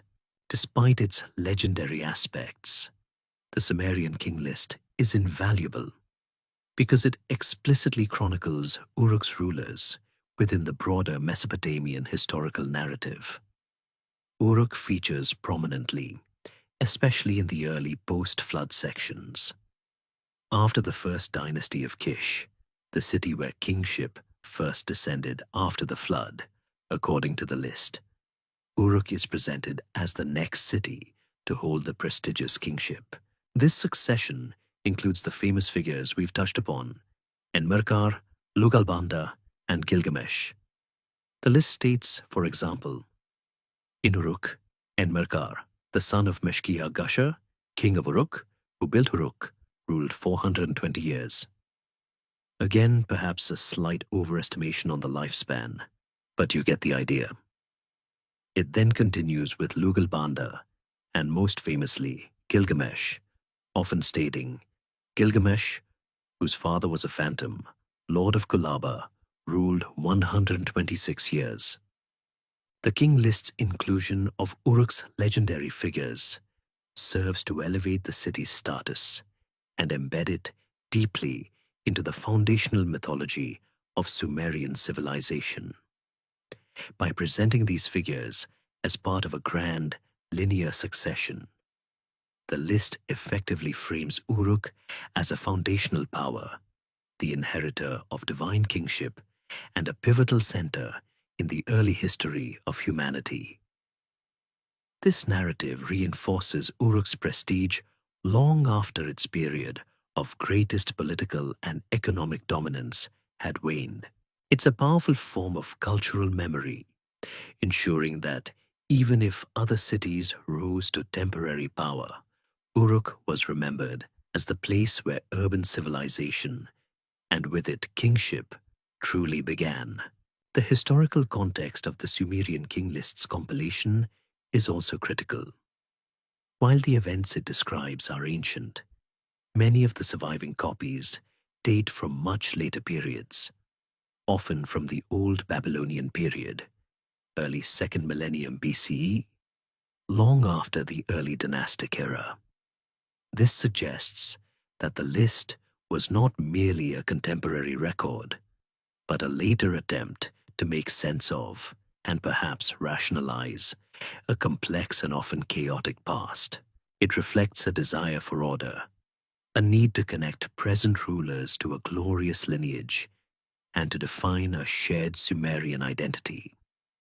The fact that different versions of the list exist, with some variations in the order or duration of reigns, points to its evolving nature and its role as a flexible historical narrative rather than a rigid, factual document. Despite its historical inaccuracies, it remains an invaluable tool for understanding the Sumerians' own perception of their rich, deep past and Uruk's central, almost sacred, role within it. Beyond the towering legend of Gilgamesh, the Sumerian king list and other epic poems illuminate two other pivotal, if somewhat less globally famous figures in Uruk's early history, Lugalbanda and Enmerkar narratives. Imagine these tales not just as stories, but as ancient blueprints for ideal kingship. Adventures that explored the boundaries of human endurance, divine favor, and the very concept of urban civilization. These narratives, woven from the rich tapestry of Sumerian mythology and oral tradition, provide deeper insights into Uruk's self-perception, its foundational myths, and the qualities its people valued in their leaders, long before they were ever penned down onto clay tablets. It's like discovering the secret origin stories of founding fathers, revealing the core values they were believed to embody, even if some of the details stretch the bounds of belief. Enmerkar, often identified as Gilgamesh's grandfather or an earlier predecessor in the Sumerian king list, is a figure directly associated with the very origins of Uruk's monumental status. The epic poem Enmerkar and the Lord of Aratta is particularly significant. This narrative describes a lengthy and complex diplomatic and later military rivalry between Enmerkar, the Lord of Uruk, and the unnamed Lord of Aratta, a distant, resource-rich land, possibly in modern-day Iran or Armenia. The core of the conflict revolves around Uruk's desire to acquire precious materials, gold, silver, lapis lazuli, and various stones, to build and adorn its temples, particularly the Inanna shrine for Inanna. Remember how important those trade networks and resource acquisitions were for Uruk back in Section 9? This epic provides a mythical justification for exactly that. The narrative of Enmerkar and the Lord of Aratta is famous for several reasons. Firstly, it features a series of back-and-forth challenges and riddles exchanged between the two lords, mediated by messengers who travel vast distances. This highlights the importance of diplomacy and communication in the ancient world, even if it sometimes involves sending a messenger on what amounts to an ancient intellectual relay race. Secondly, and perhaps most significantly, this epic contains a passage often interpreted as alluding to the invention of writing, when Enmerkar's messenger becomes too tired to deliver a complex oral message. Enmerkar himself supposedly invents writing by pressing words onto clay, stating, since the messenger's mouth was too heavy and he could not repeat it, the Lord of Kulaba, Uruk, patted some clay and put the words on it like a tablet. This makes Enmerkar, in Sumerian tradition, the progenitor of written communication, a truly monumental achievement that we explored in Section 7. This tale, therefore, weaves Uruk's quest for resources directly into the origin story of one of civilization's most crucial inventions, underscoring the practical impetus behind the development of writing. Then there is Lugalbanda, often portrayed as Enmerkar's successor and Gilgamesh's father, another legendary king of Uruk. His stories, particularly Lugalbanda, in the mountain cave and Lugalbanda and the answered bird present him as a pious, resourceful, and divinely favored hero. These narratives are less about grand political struggles and more about personal endurance and communion with the divine. In Lugalbanda, in the mountain cave, he is left behind, ill, during an expedition to Arata, part of Enmakar's campaign. Through sheer determination, piety, and divine intervention, specifically from the sun, god Utu, he recovers and makes his way back to Uruk, gaining special abilities along the way. Lugalbanda and the answered bird sees him encountering a powerful mythical creature, the answered bird, a lion-headed eagle.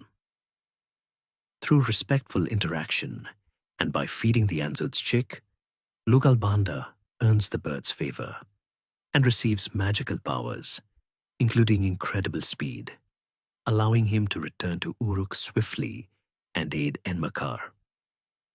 These tales emphasize qualities like piety, perseverance, and the importance of divine blessing for a king.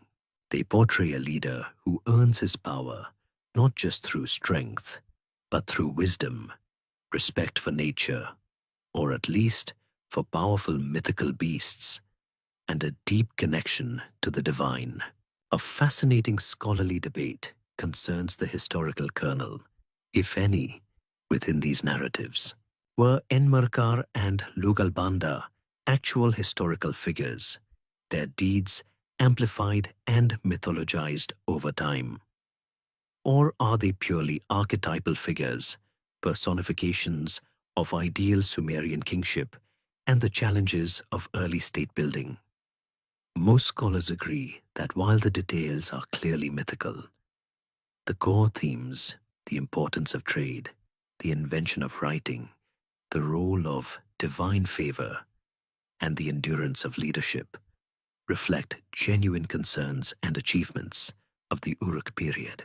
These narratives, far from being mere bedtime stories, served as foundational myths for Uruk, legitimizing its claims to power and its innovations, teaching later generations about their glorious past and the essential qualities of a truly great city and its rulers. Just as the legendary reigns of Gilgamesh, Enmakar, and Lugalbanda settled into Uruk's historical consciousness, a seismic shift occurred in Mesopotamia, ushering in the era of the Akkadian conquest and Uruk's adaptation. Imagine a vast, unified empire rising from the north, spearheaded by a charismatic and formidable leader, threatening to eclipse the independent city-states that had defined Sumer for centuries. This wasn't a gradual cultural diffusion like the Uruk expansion. This was a military and political absorption, a forced unification under a new linguistic and cultural banner. For Uruk, a city with a proud and ancient lineage, this conquest represented both a challenge to its autonomy and an opportunity to adapt and endure under a new imperial order. It's like a grand old family business suddenly being bought out by a massive, aggressive conglomerate.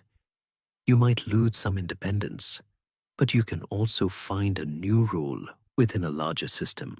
The rise of the Akkadian Empire, beginning around 2334 BCE, marked a pivotal moment in Mesopotamian history. Its founder, Sargon of Akkad, emerged from relative obscurity to conquer virtually all of Mesopotamia, uniting Sumer and Akkad under a single ruler for the first time.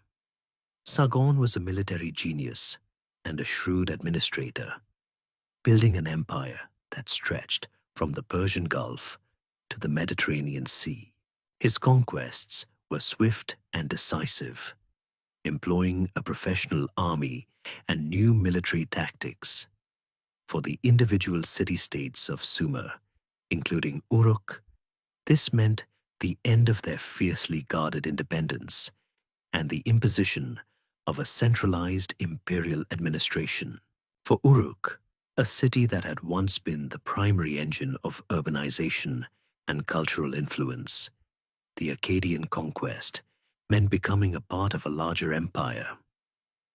The details of Uruk's specific resistance or surrender to Sargon are not extensively documented, but it's clear that it, like other major Sumerian cities, eventually fell under Akkadian dominion. This presented a unique challenge to a city so deeply rooted in its own Sumerian identity and its long tradition of local autonomy. How do you maintain your prestige and cultural integrity when a new foreign power is dictating terms? Uruk's response was one of adaptation. Instead of being completely destroyed or abandoned, Uruk continued to exist and even thrive under Akkadian rule. The Akkadians, while imposing their own language, Akkadian, a Semitic language, and certain administrative practices, were also keen to legitimize their rule by respecting existing religious traditions and incorporating aspects of Sumerian culture. This meant that the great temples of Uruk, particularly the Iana district, likely continued to function, albeit under Akkadian oversight. The cult of Inanna, Ishtar in Akkadian, remained strong, and Akkadian rulers often made offerings to the Sumerian gods, demonstrating a pragmatic approach to governance that recognized the deep religious sensibilities of the conquered populations. A significant mainstream historical fact regarding this period is the role of Akkadian daughters being appointed as high priestesses in important Sumerian cult centers. For example, Sargon's daughter, Enheduanna, was appointed as the high priestess of the moon god Nanna in Ur, a very prominent position. While we don't have explicit records of an Akkadian princess serving in Uruk, it's highly probable that similar measures were taken to integrate the city into the imperial structure and ensure its loyalty. This strategy blended religious authority with political control, a familiar concept to Uruk given its own history of priest-kings. However, the Akkadian period wasn't without its tensions.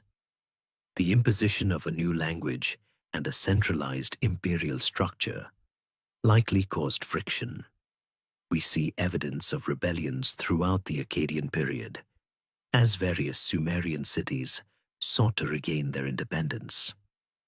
While Uruk's direct involvement in these rebellions isn't always clear, it's reasonable to assume that the desire for self-rule persisted beneath the veneer of imperial peace. This period represents a fascinating example of cultural and political syncretism, where two distinct civilizations interacted, influenced each other, and ultimately shaped the future of Mesopotamia. Uruk, once the independent pioneer, became a crucial, if sometimes reluctant, component of the world's first empire, demonstrating its enduring resilience and capacity to find its place, even under a new master. Just as the Akkadian Empire eventually waned, succumbing to internal strife and external pressures, Uruk, along with the rest of Mesopotamia, experienced a remarkable resurgence during the Ur-III period Renaissance. Imagine a time when Sumerian culture, after a period of Akkadian dominance, experienced a vibrant rebirth, marked by renewed centralization, monumental construction, and a sophisticated administrative system. This era, lasting from roughly 2112 to 2004 BCE, saw the rise of the Third Dynasty of Ur, which aimed to re-establish a unified Mesopotamian state, echoing the imperial ambitions of Akkad, but with a distinctly Sumerian cultural emphasis. For Uruk, this wasn't just survival. It was a chance to reclaim some of its ancient glory, with its revered temples once again becoming focal points of imperial patronage. It's like a beloved historical brand, after a period of being acquired and rebranded, finally returning to its roots and experiencing a massive comeback. Following the collapse of the Akkadian Empire, Mesopotamia entered a period often referred to as the Dark Age or Gutian period, characterized by political fragmentation and, according to later Sumerian sources, barbarian incursions from the Gutian people. However, order was eventually restored, leading to the rise of the third dynasty of Ur, founded by Ur-Nama. Ur-Nama and his successors embarked on an ambitious program of state building, aiming to create a highly centralized empire that controlled much of Mesopotamia. This was a period of renewed temple building and administrative centralization, a conscious effort to revive and even surpass the glories of earlier eras, particularly the Uruk-Mafo period and the Akkadian Empire. For Uruk, the Ur-3 period was a time of significant revitalization. Its ancient Eanna precinct, sacred to Inanna, received considerable attention and investment from the Othra kings. Ur-Nama, in particular, was a prodigious builder, known for constructing or restoring ziggurats across his empire. The Great Ziggurat of Ur is the most famous example, but archaeological evidence indicates that similar projects were undertaken at Uruk. Imagine the dusty ruins of older temples being cleared, and new, even grander structures rising in their place, financed by the imperial treasury and built by organized labor gangs. This imperial patronage underscored Uruk's enduring religious importance as a cult center, even within a newly centralized political structure. The administrative system of the Ur-3 Empire was incredibly sophisticated, arguably the most bureaucratic of the ancient world to that point. It relied heavily on the cuneiform writing system, which was perfected during this period. Thousands upon thousands of administrative texts have been recovered, detailing everything from grain disbursements and livestock movements to labor assignments and tax collections. This level of meticulous record keeping speaks to a highly organized, centrally controlled economy. Uruk, as a major provincial capital and a vital religious center, would have been a crucial node within this vast administrative network. Its scribes and administrators played a key role in managing the flow of resources and information within the empire, ensuring that the central government in Ur could effectively govern its far-flung territories. A significant mainstream historical fact from this period is the construction of massive defensive walls, or rather, the maintenance and enhancement of existing ones around many Ur-3 cities, including Uruk.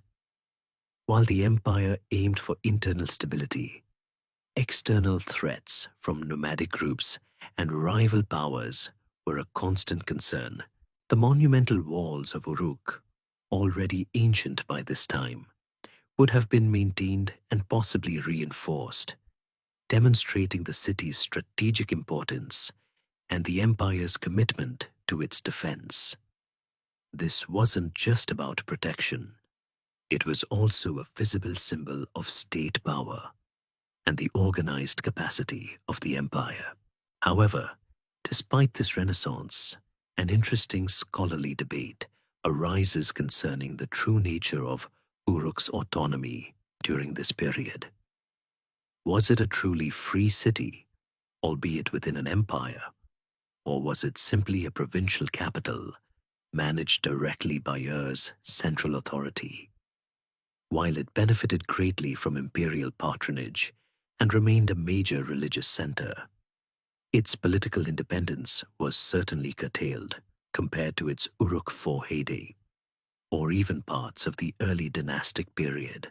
Yet the very act of reinvesting in Uruk's sacred spaces indicates its enduring prestige and its symbolic value to the Ur-3 kings, who sought to tap into the ancient city's legacy to legitimize their own rule. The Ur-3 Renaissance for Uruk was therefore a complex blend of renewed glory and integrated dependence, a testament to its long-standing cultural significance, allowing it to flourish under new imperial masters.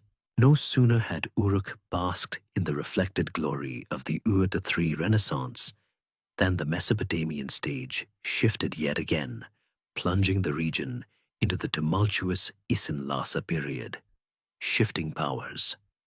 Imagine a time of intense political fluidity, where the grand, unified empire of Ur-3 fractured into competing regional kingdoms, each vying for control, land, and influence.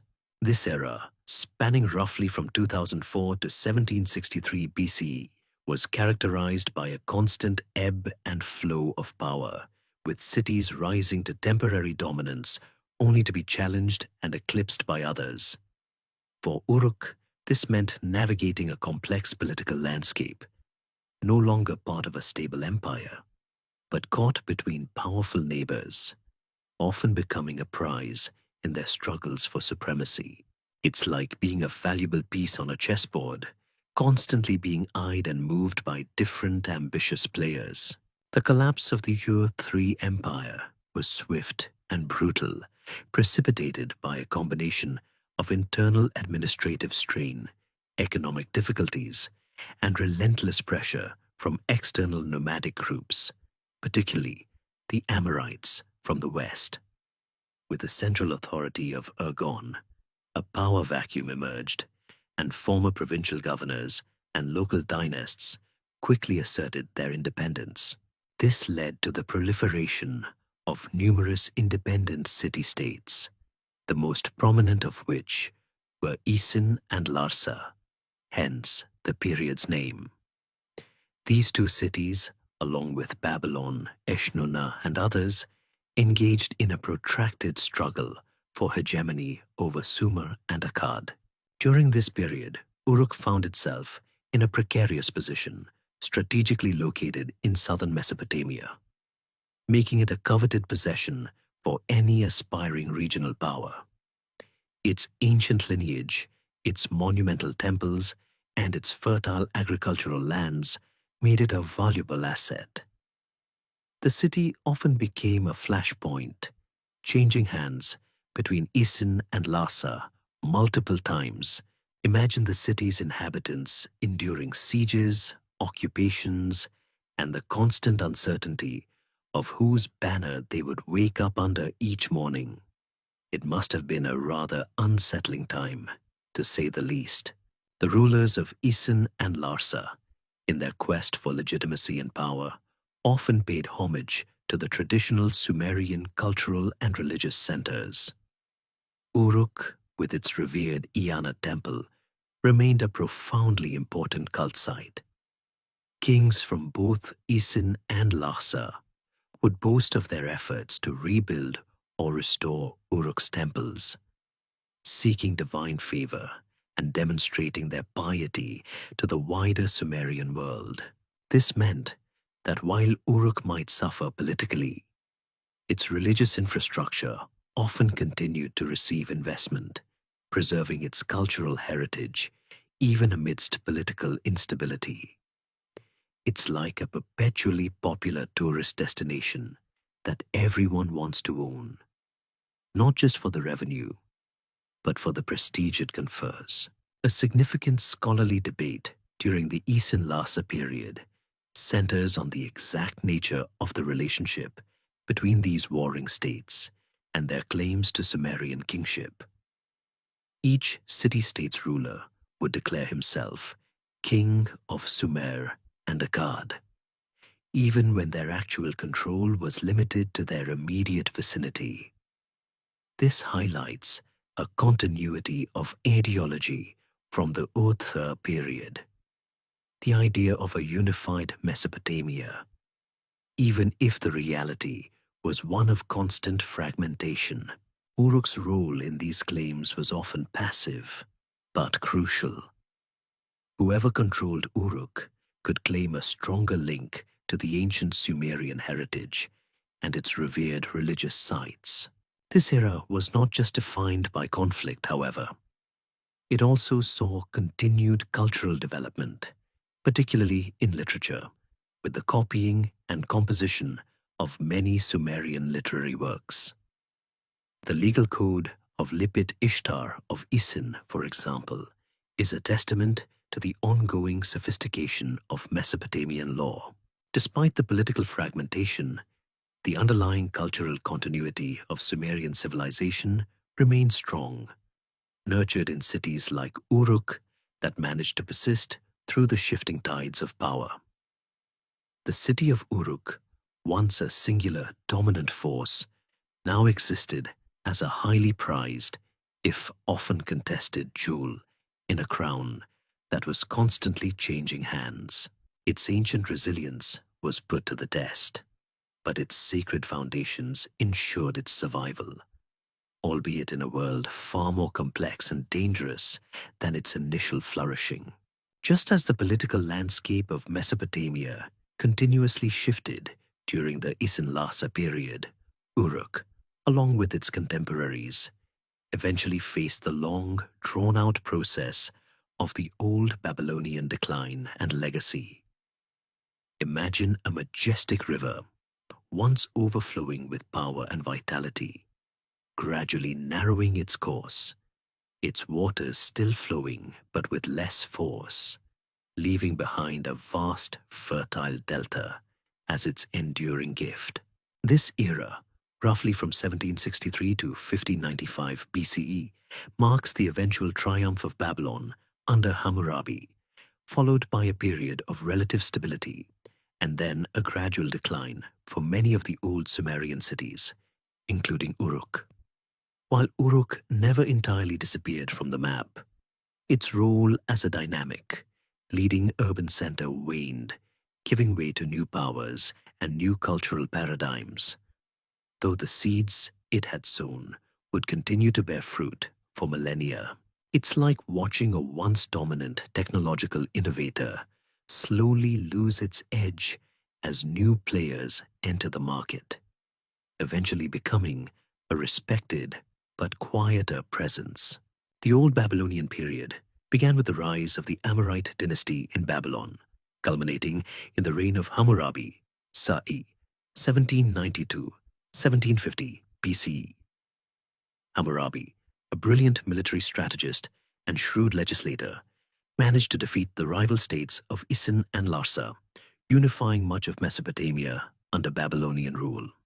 For Uruk, this meant yet another change of overlord, while Hammurabi often presented himself as a benevolent ruler and continued to invest in the restoration of temples, including those in Uruk. The city's political autonomy was now definitively subsumed under the vast Babylonian Empire. The famous Code of Hammurabi, while not directly related to Uruk's internal governance, represents the culmination of Mesopotamian legal traditions, many of which had their roots in the administrative needs of early cities like Uruk.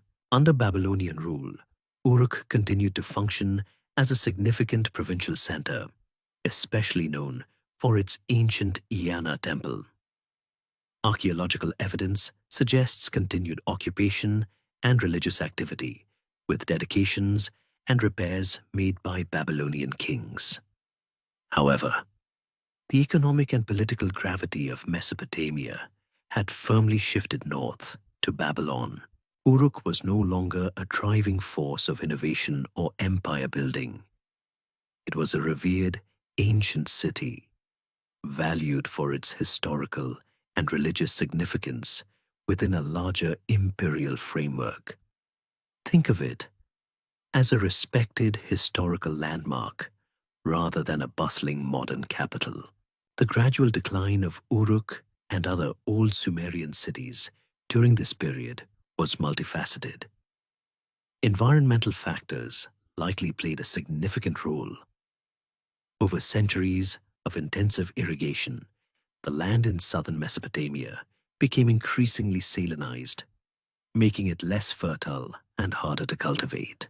This ecological degradation would have put immense pressure on the agricultural base that sustained large urban populations, leading to reduced yields and forcing populations to seek more viable land elsewhere.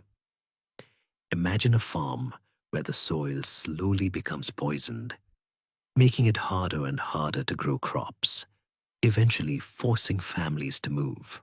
Furthermore, political instability following Hammurabi's reign contributed to the decline.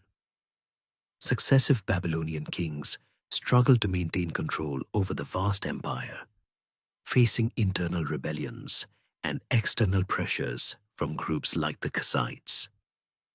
These periods of instability would have disrupted trade routes, weakened central authority, and made life in the southern cities increasingly difficult.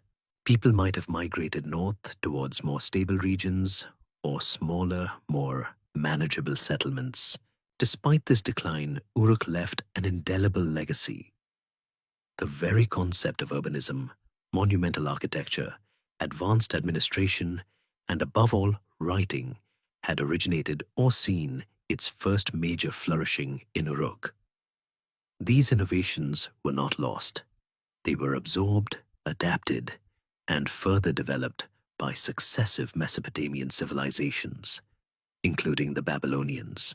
The scribal traditions that began with proto-cuneiform in Uruk continued to evolve, giving rise to the vast corpus of Sumerian and Akkadian literature, legal codes, and scientific texts that defined Mesopotamian civilization. Uruk's temples continue to serve as repositories of ancient knowledge and religious practice, ensuring the continuity of cultural traditions. An interesting scholarly debate here is whether the decline was truly a decline or merely a transformation. While its political and economic dominance faded, Uruk's cultural and religious influence as a venerable ancestor of Mesopotamian civilization continued to resonate. The old city, though perhaps quieter than its roaring past, remained a silent testament to its profound contributions, its very stones, whispering tales of human ingenuity and resilience across the changing tides of empires. Even as the old Babylonian period saw many of the ancient Sumerian cities wane, Uruk, with its deep roots and enduring religious significance, experienced intermittent periods of renewed vitality. One such notable resurgence occurred during the Neo-Babylonian revival. Imagine a distant echo of Uruk's ancient grandeur, resonating through a new empire centuries after its initial peak. This period, roughly from 626 to 539 BCE, saw a powerful new Babylonian empire rise, conquering the Assyrians and re-establishing Mesopotamian dominance. For Uruk, this meant a renewed wave of royal patronage, significant rebuilding efforts, and a brief, yet significant, return to prominence as a major cultic center. It's like a beloved but aging rock star staging a hugely successful comeback tour, reminding everyone of their enduring appeal. The Neo-Babylonian Empire, under formidable rulers like Nabopolassar and, most famously, Nebuchadnezzar II, embarked on ambitious building programs across Mesopotamia, while Babylon itself was transformed into a dazzling imperial capital. These kings also invested heavily in the ancient cult centers, understanding that the legitimacy of their rule was tied to the favor of the gods and the respect for long-standing religious traditions. Uruk, with its sacred Iana precinct and its deep association with the goddess Ishtar, the Akkadian equivalent of Sumerian Inanna, was a prime beneficiary of this royal attention. During this period, there was renewed construction and religious activity in Uruk. Archaeological excavations have revealed extensive rebuilding and restoration efforts in the Iana district. The temples, many of which had fallen into disrepair during the intervening centuries of instability, were refurbished and expanded. New walls, courtyards, and cultic structures were added, all reflecting the architectural styles and religious fervor of the Neo-Babylonian era. Imagine new generations of craftsmen and laborers, perhaps speaking Akkadian, but deeply aware of the ancient Sumerian legacy, working to restore the sacred spaces that had stood for millennia. This wasn't just maintenance. It was a conscious effort to revitalize the city's spiritual heart. Kings like Nabopolassar and Nebuchadnezzar II left numerous inscriptions detailing their pious acts, including their building activities in Uruk. These inscriptions often highlight their devotion to Ishtar and other deities, explicitly linking their imperial power to divine approval. This not only provided tangible evidence of royal patronage, but also solidified Uruk's position as a crucial religious site within the empire. It's almost as if the emperors were trying to collect spiritual merit badges by investing in these ancient holy places. Beyond the grand temple constructions, the Neo-Babylonian period also saw continued scribal activity in Uruk. Thousands of administrative and legal texts from this era have been found, detailing the day-to-day economic life of the city. These documents show a vibrant community, still engaged in agriculture, trade, and various crafts, albeit now under the centralized administration of the Neo-Babylonian Empire. The cuneiform script continued to be used, though often by now for Akkadian rather than Sumerian, reflecting the linguistic shift that had occurred over the millennia. An interesting scholarly debate concerns the extent to which this revival truly restored Uruk to its former glory. While there was undoubtedly significant investment and activity, it was primarily driven by imperial decree from Babylon, not by Uruk's inherent political or economic autonomy. Uruk functioned as a provincial center, albeit a very important religious one. Its population may not have reached its peak Uruk IV numbers, and its political influence was certainly curtailed. However, the Neo-Babylonian period undeniably represents a significant flourishing for the ancient city, injecting new life into its venerable institutions and ensuring its continued importance in the religious landscape of Mesopotamia. The enduring power of its sacred sites, even after millennia, pulled the city back from the brink, demonstrating the deep spiritual connection that Mesopotamians held for their ancestral urban heartlands. No sooner had Uruk experienced its fleeting Neo-Babylonian resurgence than the geopolitical currents of the ancient world shifted once more, ushering in the Achaemenid and Hellenistic eras. Imagine an ancient city steeped in millennia of history, now finding itself under the dominion of vast foreign empires, far removed culturally and geographically from its Sumerian origins. This period, spanning from roughly 539 BCE to the mid-2nd century BCE, saw Mesopotamia absorbed first into the mighty Persian Empire, and then, after Alexander the Great's conquests, into the Hellenistic kingdoms founded by his successors. For Uruk, this meant yet another layer of imperial rule, but one that paradoxically allowed its ancient religious traditions to persist, even as new cultural influences began to filter in. It's like a grand historic monument that, despite changing ownership multiple times, manages to retain its core identity, attracting visitors and admirers from vastly different backgrounds. The Achaemenid Persian Empire, founded by Cyrus the Great, swept into Mesopotamia in 539 BCE, bringing an end to the Neo-Babylonian Empire. The Persians, known for their administrative efficiency and generally tolerant approach to conquered peoples' cultures and religions, allowed Uruk's ancient religious institutions to continue functioning. The great Eanna temple, the heart of Uruk's spiritual life, remained active, and the cult of Ishtar continued to be observed. Persian kings, like their Babylonian predecessors, often made offerings to local deities and supported temple activities, understanding that this fostered stability and legitimized their rule in the eyes of the populace. It was a pragmatic approach. If the locals were happy with their gods, they were less likely to cause trouble. Under Persian rule, Uruk became a provincial city within a vast empire that stretched from India to Greece. While it no longer held any significant political autonomy, its long-standing religious importance ensured its continued existence and some level of prosperity. Scribes continued to produce administrative and legal texts in cuneiform, though now alongside Aramaic, which was becoming the lingua franca of the Achaemenid Empire.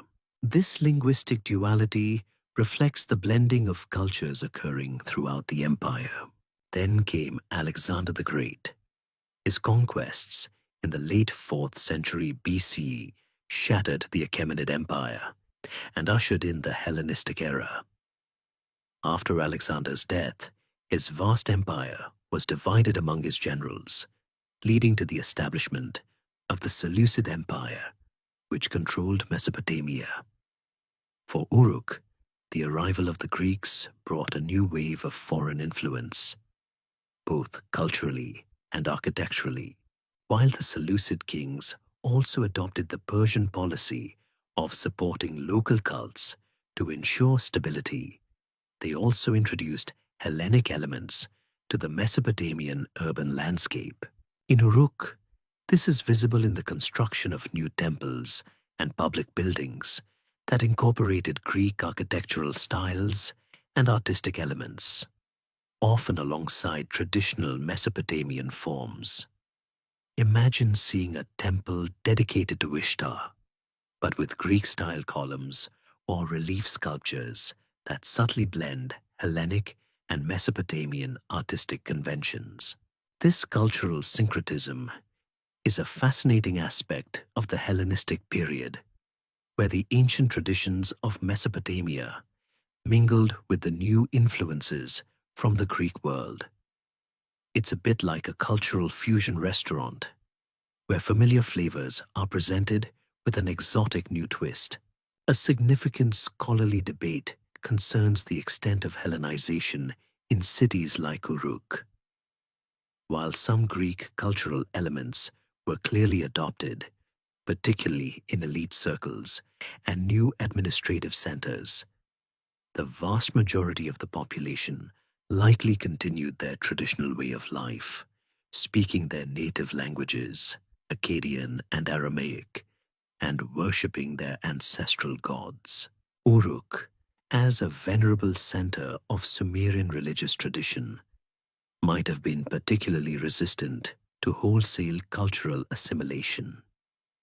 Its enduring importance lay in its continuity, its connection to a deep, ancient past that even foreign rulers felt compelled to acknowledge.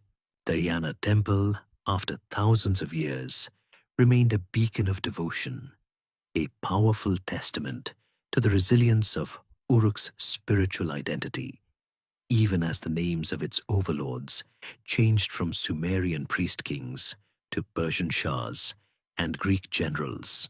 As the Hellenistic influence gradually waned, Uruk found itself entering its final significant period of activity under the Parthian period, final flourish. Imagine a venerable old city having weathered millennia of conquests, cultural shifts, and changing empires, experiencing one last noticeable surge of life before its ultimate descent into obscurity. This era, lasting from roughly the mid-2nd century BCE to the 3rd century CE, saw Mesopotamia become a crucial frontier zone between the Roman Empire to the west and the Parthian Empire to the east. For Uruk, nestled within this contested territory, it meant a continued, if somewhat diminished, role as a religious center, still attracting pilgrims and maintaining its ancient cults, but now primarily defined by its past glories rather than its present political power. It's like a grand old theater that, while no longer hosting major new productions, still puts on beloved classics for a dedicated audience. The Parthian Empire, a formidable power with a blend of Persian and nomadic traditions, gained control of Mesopotamia from the Seleucids. Unlike the more Hellenized Seleucids, the Parthians often adopted a policy that was, in some ways, more deferential to local traditions, particularly religious ones, as long as taxes were paid and order maintained. This approach allowed Uruk's ancient religious institutions to continue their operations with relatively little interference. The great Eanna temple complex, astonishingly, remained a vibrant center of worship for Ishtar, Inanna, a testament to the incredible longevity of its cult. During this final flourish, archaeological evidence from Uruk reveals ongoing construction and renovation within the Eanna precinct. While not on the scale of the Uruk IV period or even the Neo-Babylonian revival, these efforts demonstrate continued investment and a committed priesthood. New temples, often with Parthian architectural features but still dedicated to Mesopotamian deities, were erected. Imagine a blend of styles where ancient Mesopotamian forms might meet with Iranian influences, creating a unique synthesis. The continuation of cuneiform texts, though by now almost exclusively religious or astronomical in nature, and written by a highly specialized priestly class, is particularly remarkable for this period. These late cuneiform tablets from Uruk provide invaluable astronomical observations and ritual texts, showing that the intellectual traditions born in Uruk thousands of years earlier were still, incredibly, being maintained. Uruk's role in the Parthian period appears to have been primarily as a major cult center, attracting pilgrims from across Mesopotamia. Its ancient ziggurats and temples, though perhaps weathered by time, would have remained impressive symbols of a glorious past, drawing those seeking spiritual connection to its hallowed ground.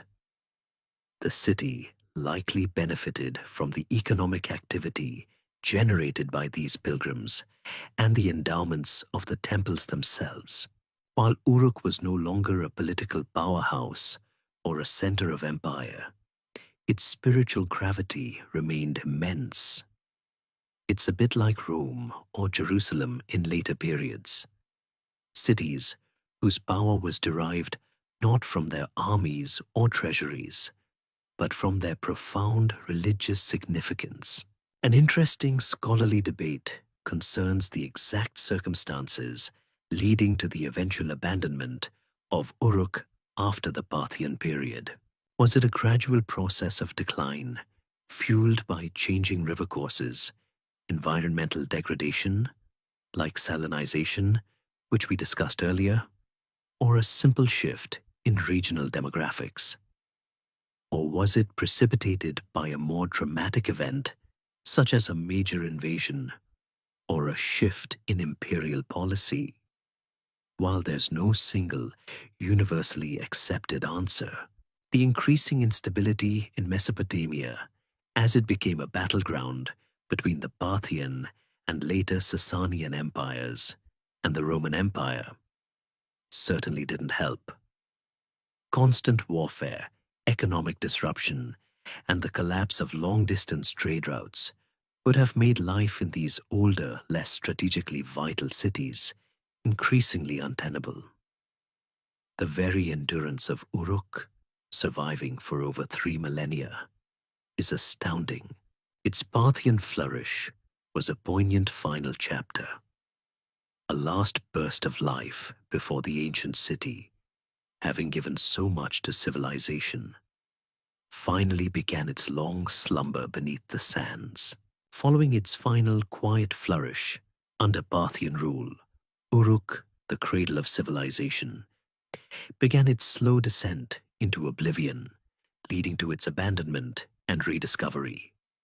Imagine a once bustling metropolis, a city that pioneered urbanism, writing, and monumental architecture, gradually fading from human memory, its grand temples and palaces crumbling into indistinguishable mounds of earth, eventually to be swallowed by the silent desert. This wasn't a dramatic, cataclysmic event, but rather a long, drawn-out process, a poignant end to a city that had thrived for over 3 millennia before finally being reclaimed by the very land from which it emerged. It's like watching a majestic, ancient tree slowly wither and fall, its mighty branches becoming part of the forest floor, only to be found centuries later by intrepid explorers. The precise timing and reasons for Uruk's ultimate abandonment are a subject of ongoing archaeological investigation and scholarly debate. While there was continued activity into the early Sasanian period, 3rd century CE, by the middle of the first millennium CE, Uruk appears to have been largely deserted. Several factors likely contributed to this protracted decline. Firstly, environmental degradation played a crucial role. The intensive irrigation necessary for agriculture in southern Mesopotamia, practiced for thousands of years, led to the widespread salinization of the soil. As salts accumulated in the topsoil, agricultural yields would have steadily decreased, making it increasingly difficult to feed a large urban population. Imagine the land literally becoming poisoned, making farming an ever harder struggle, forcing people to seek more fertile grounds elsewhere. Secondly, changing river courses of the Euphrates itself were a significant factor. Rivers in the flat alluvial plains of Mesopotamia are dynamic.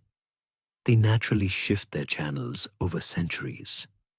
If the Euphrates, Uruk's lifeblood, shifted significantly away from the city, maintaining water supply for irrigation and daily needs would have become a monumental, perhaps impossible task.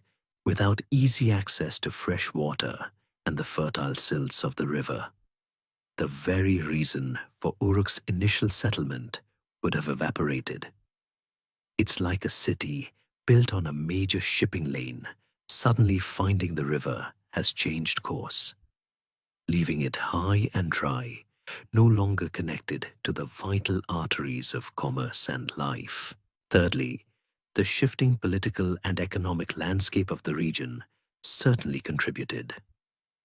As Mesopotamia became a contested borderland between the Roman, Byzantine, and Sasanian empires, continuous warfare and instability would have disrupted trade routes, destroyed infrastructure, and made long-term urban planning precarious.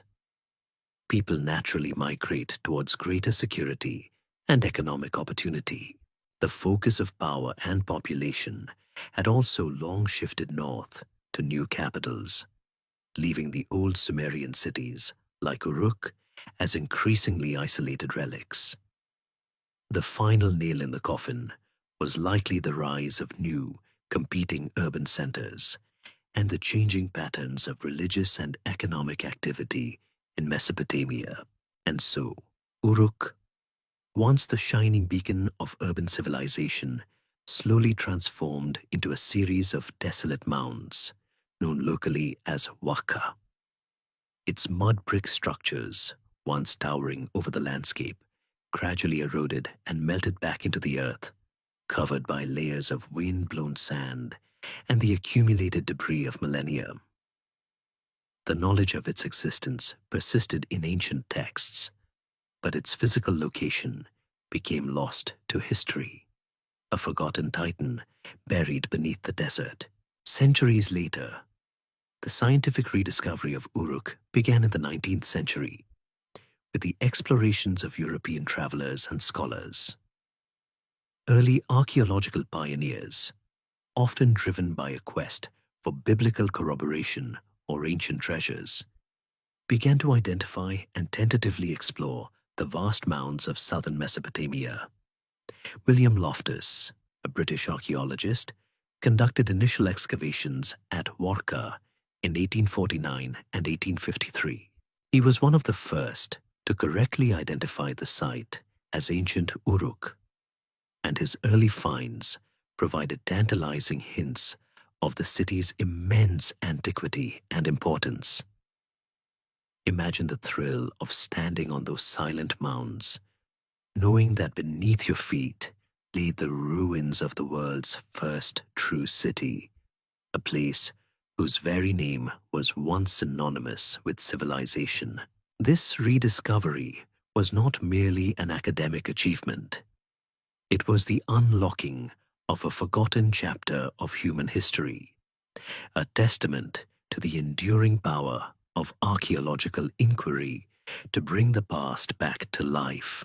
The slow, silent burial of Uruk beneath the desert sands was thankfully not its final chapter. Instead, its rediscovery paved the way for meticulous archaeological excavations and insights, transforming silent mounds of earth into a vibrant, albeit fragmented, narrative of early human civilization. Imagine generations of dedicated archaeologists meticulously sifting through layers of dust and debris, not just looking for glittering gold, but for the subtle clues: a discarded potsherd, a faint mud brick wall, an inscribed clay tablet that could piece together the story of the very first city. This painstaking scientific endeavor, beginning in earnest in the early 20th century, has unearthed an astonishing amount of information about Uruk, allowing us to reconstruct its rise, its triumphs, and its eventual decline, offering incredible insights into the foundational moments of human urban life. It's like a colossal, multi-generational jigsaw puzzle, where each tiny fragment, painstakingly cleaned and analyzed, contributes to a grander, ever more detailed picture. The most significant and sustained archaeological work at Uruk began with the German Oriental Society in the early 20th century, and later by the German Archaeological Institute, DAI, led by pioneering figures such as Julius Jordan, and later by teams under Arnold Nöldeke, Heinrich Lenzen, and Margarethe van Es. These excavations have continued for over a century, interrupted only by world wars and regional conflicts. Imagine the sheer scale of such a long-term project, with archaeologists literally digging through thousands of years of accumulated history, layer by archaeological layer. Their approach was systematic, focusing on stratigraphy, the study of layered deposits, to understand the sequence of occupation and development at the site. This rigorous methodology allowed them to differentiate between the various phases of Uruk's existence, from its earliest Ubaid settlements to its Parthian-era temples. The scientific methods used in these excavations were crucial.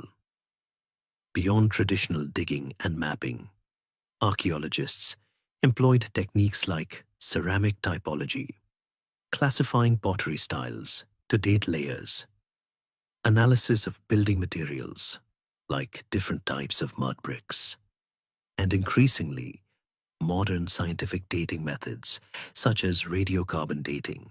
The recovery of thousands of clay tablets, particularly the proto-cuneiform texts, revolutionized our understanding of Uruk's administration and economy. These tiny, unassuming pieces of baked clay were, and still are, a direct line to the minds of ancient bureaucrats, providing unparalleled detail about daily life, transactions, and the concerns of the elite. Without the ability to decipher these texts, much of Uruk's story would remain forever silent. The incredible insights gained from Uruk's ruins are profound. Firstly, the excavations confirmed Uruk's status as the world's first true city. The sheer scale of its urban area, the density of its population, and the monumental scale of its public architecture firmly established it as the birthplace of urbanism. Secondly, the discovery and decipherment of proto-cuneiform tablets provided direct evidence for the invention of writing, showing its evolution from simple pictograms to complex administrative tools, fundamentally altering our understanding of how literacy emerged. Thirdly, the extensive temple complexes of Viana and Anu reveal the central role of religious institutions in early state formation, acting not just as places of worship, but as economic powerhouses and administrative hubs. Furthermore, the archaeological record has illuminated Uruk's vast trade networks, its sophisticated social stratification, and its pioneering role in labor organization. The ubiquitous bevel-rimmed bowls, for example, once a mystery, now speak volumes about mass production and rationing systems. While the identity of the individual priest-kings often remains elusive, the physical evidence of their monumental ambitions stands as a testament to their centralized authority. An ongoing scholarly debate continues to refine our understanding of Uruk, often challenging older interpretations. For instance, the exact nature of the Uruk expansion, whether it was primarily peaceful trade or had elements of coercive influence, is still discussed, with new evidence constantly shaping our views. Today, Uruk remains an active archaeological site, continuing to yield new discoveries and challenging existing theories. Each season brings the potential for fresh insights, further enriching the narrative of this foundational city. The ruins of Uruk, now once again visible as monumental mounds on the Mesopotamian plain, stand as a silent, powerful reminder of human ingenuity, resilience, and the enduring quest to build, to organize, and to understand the world around us. And as you drift off to sleep, perhaps you can picture those ancient walls, those towering ziggurats, and the quiet hum of the world's first city still echoing beneath the earth.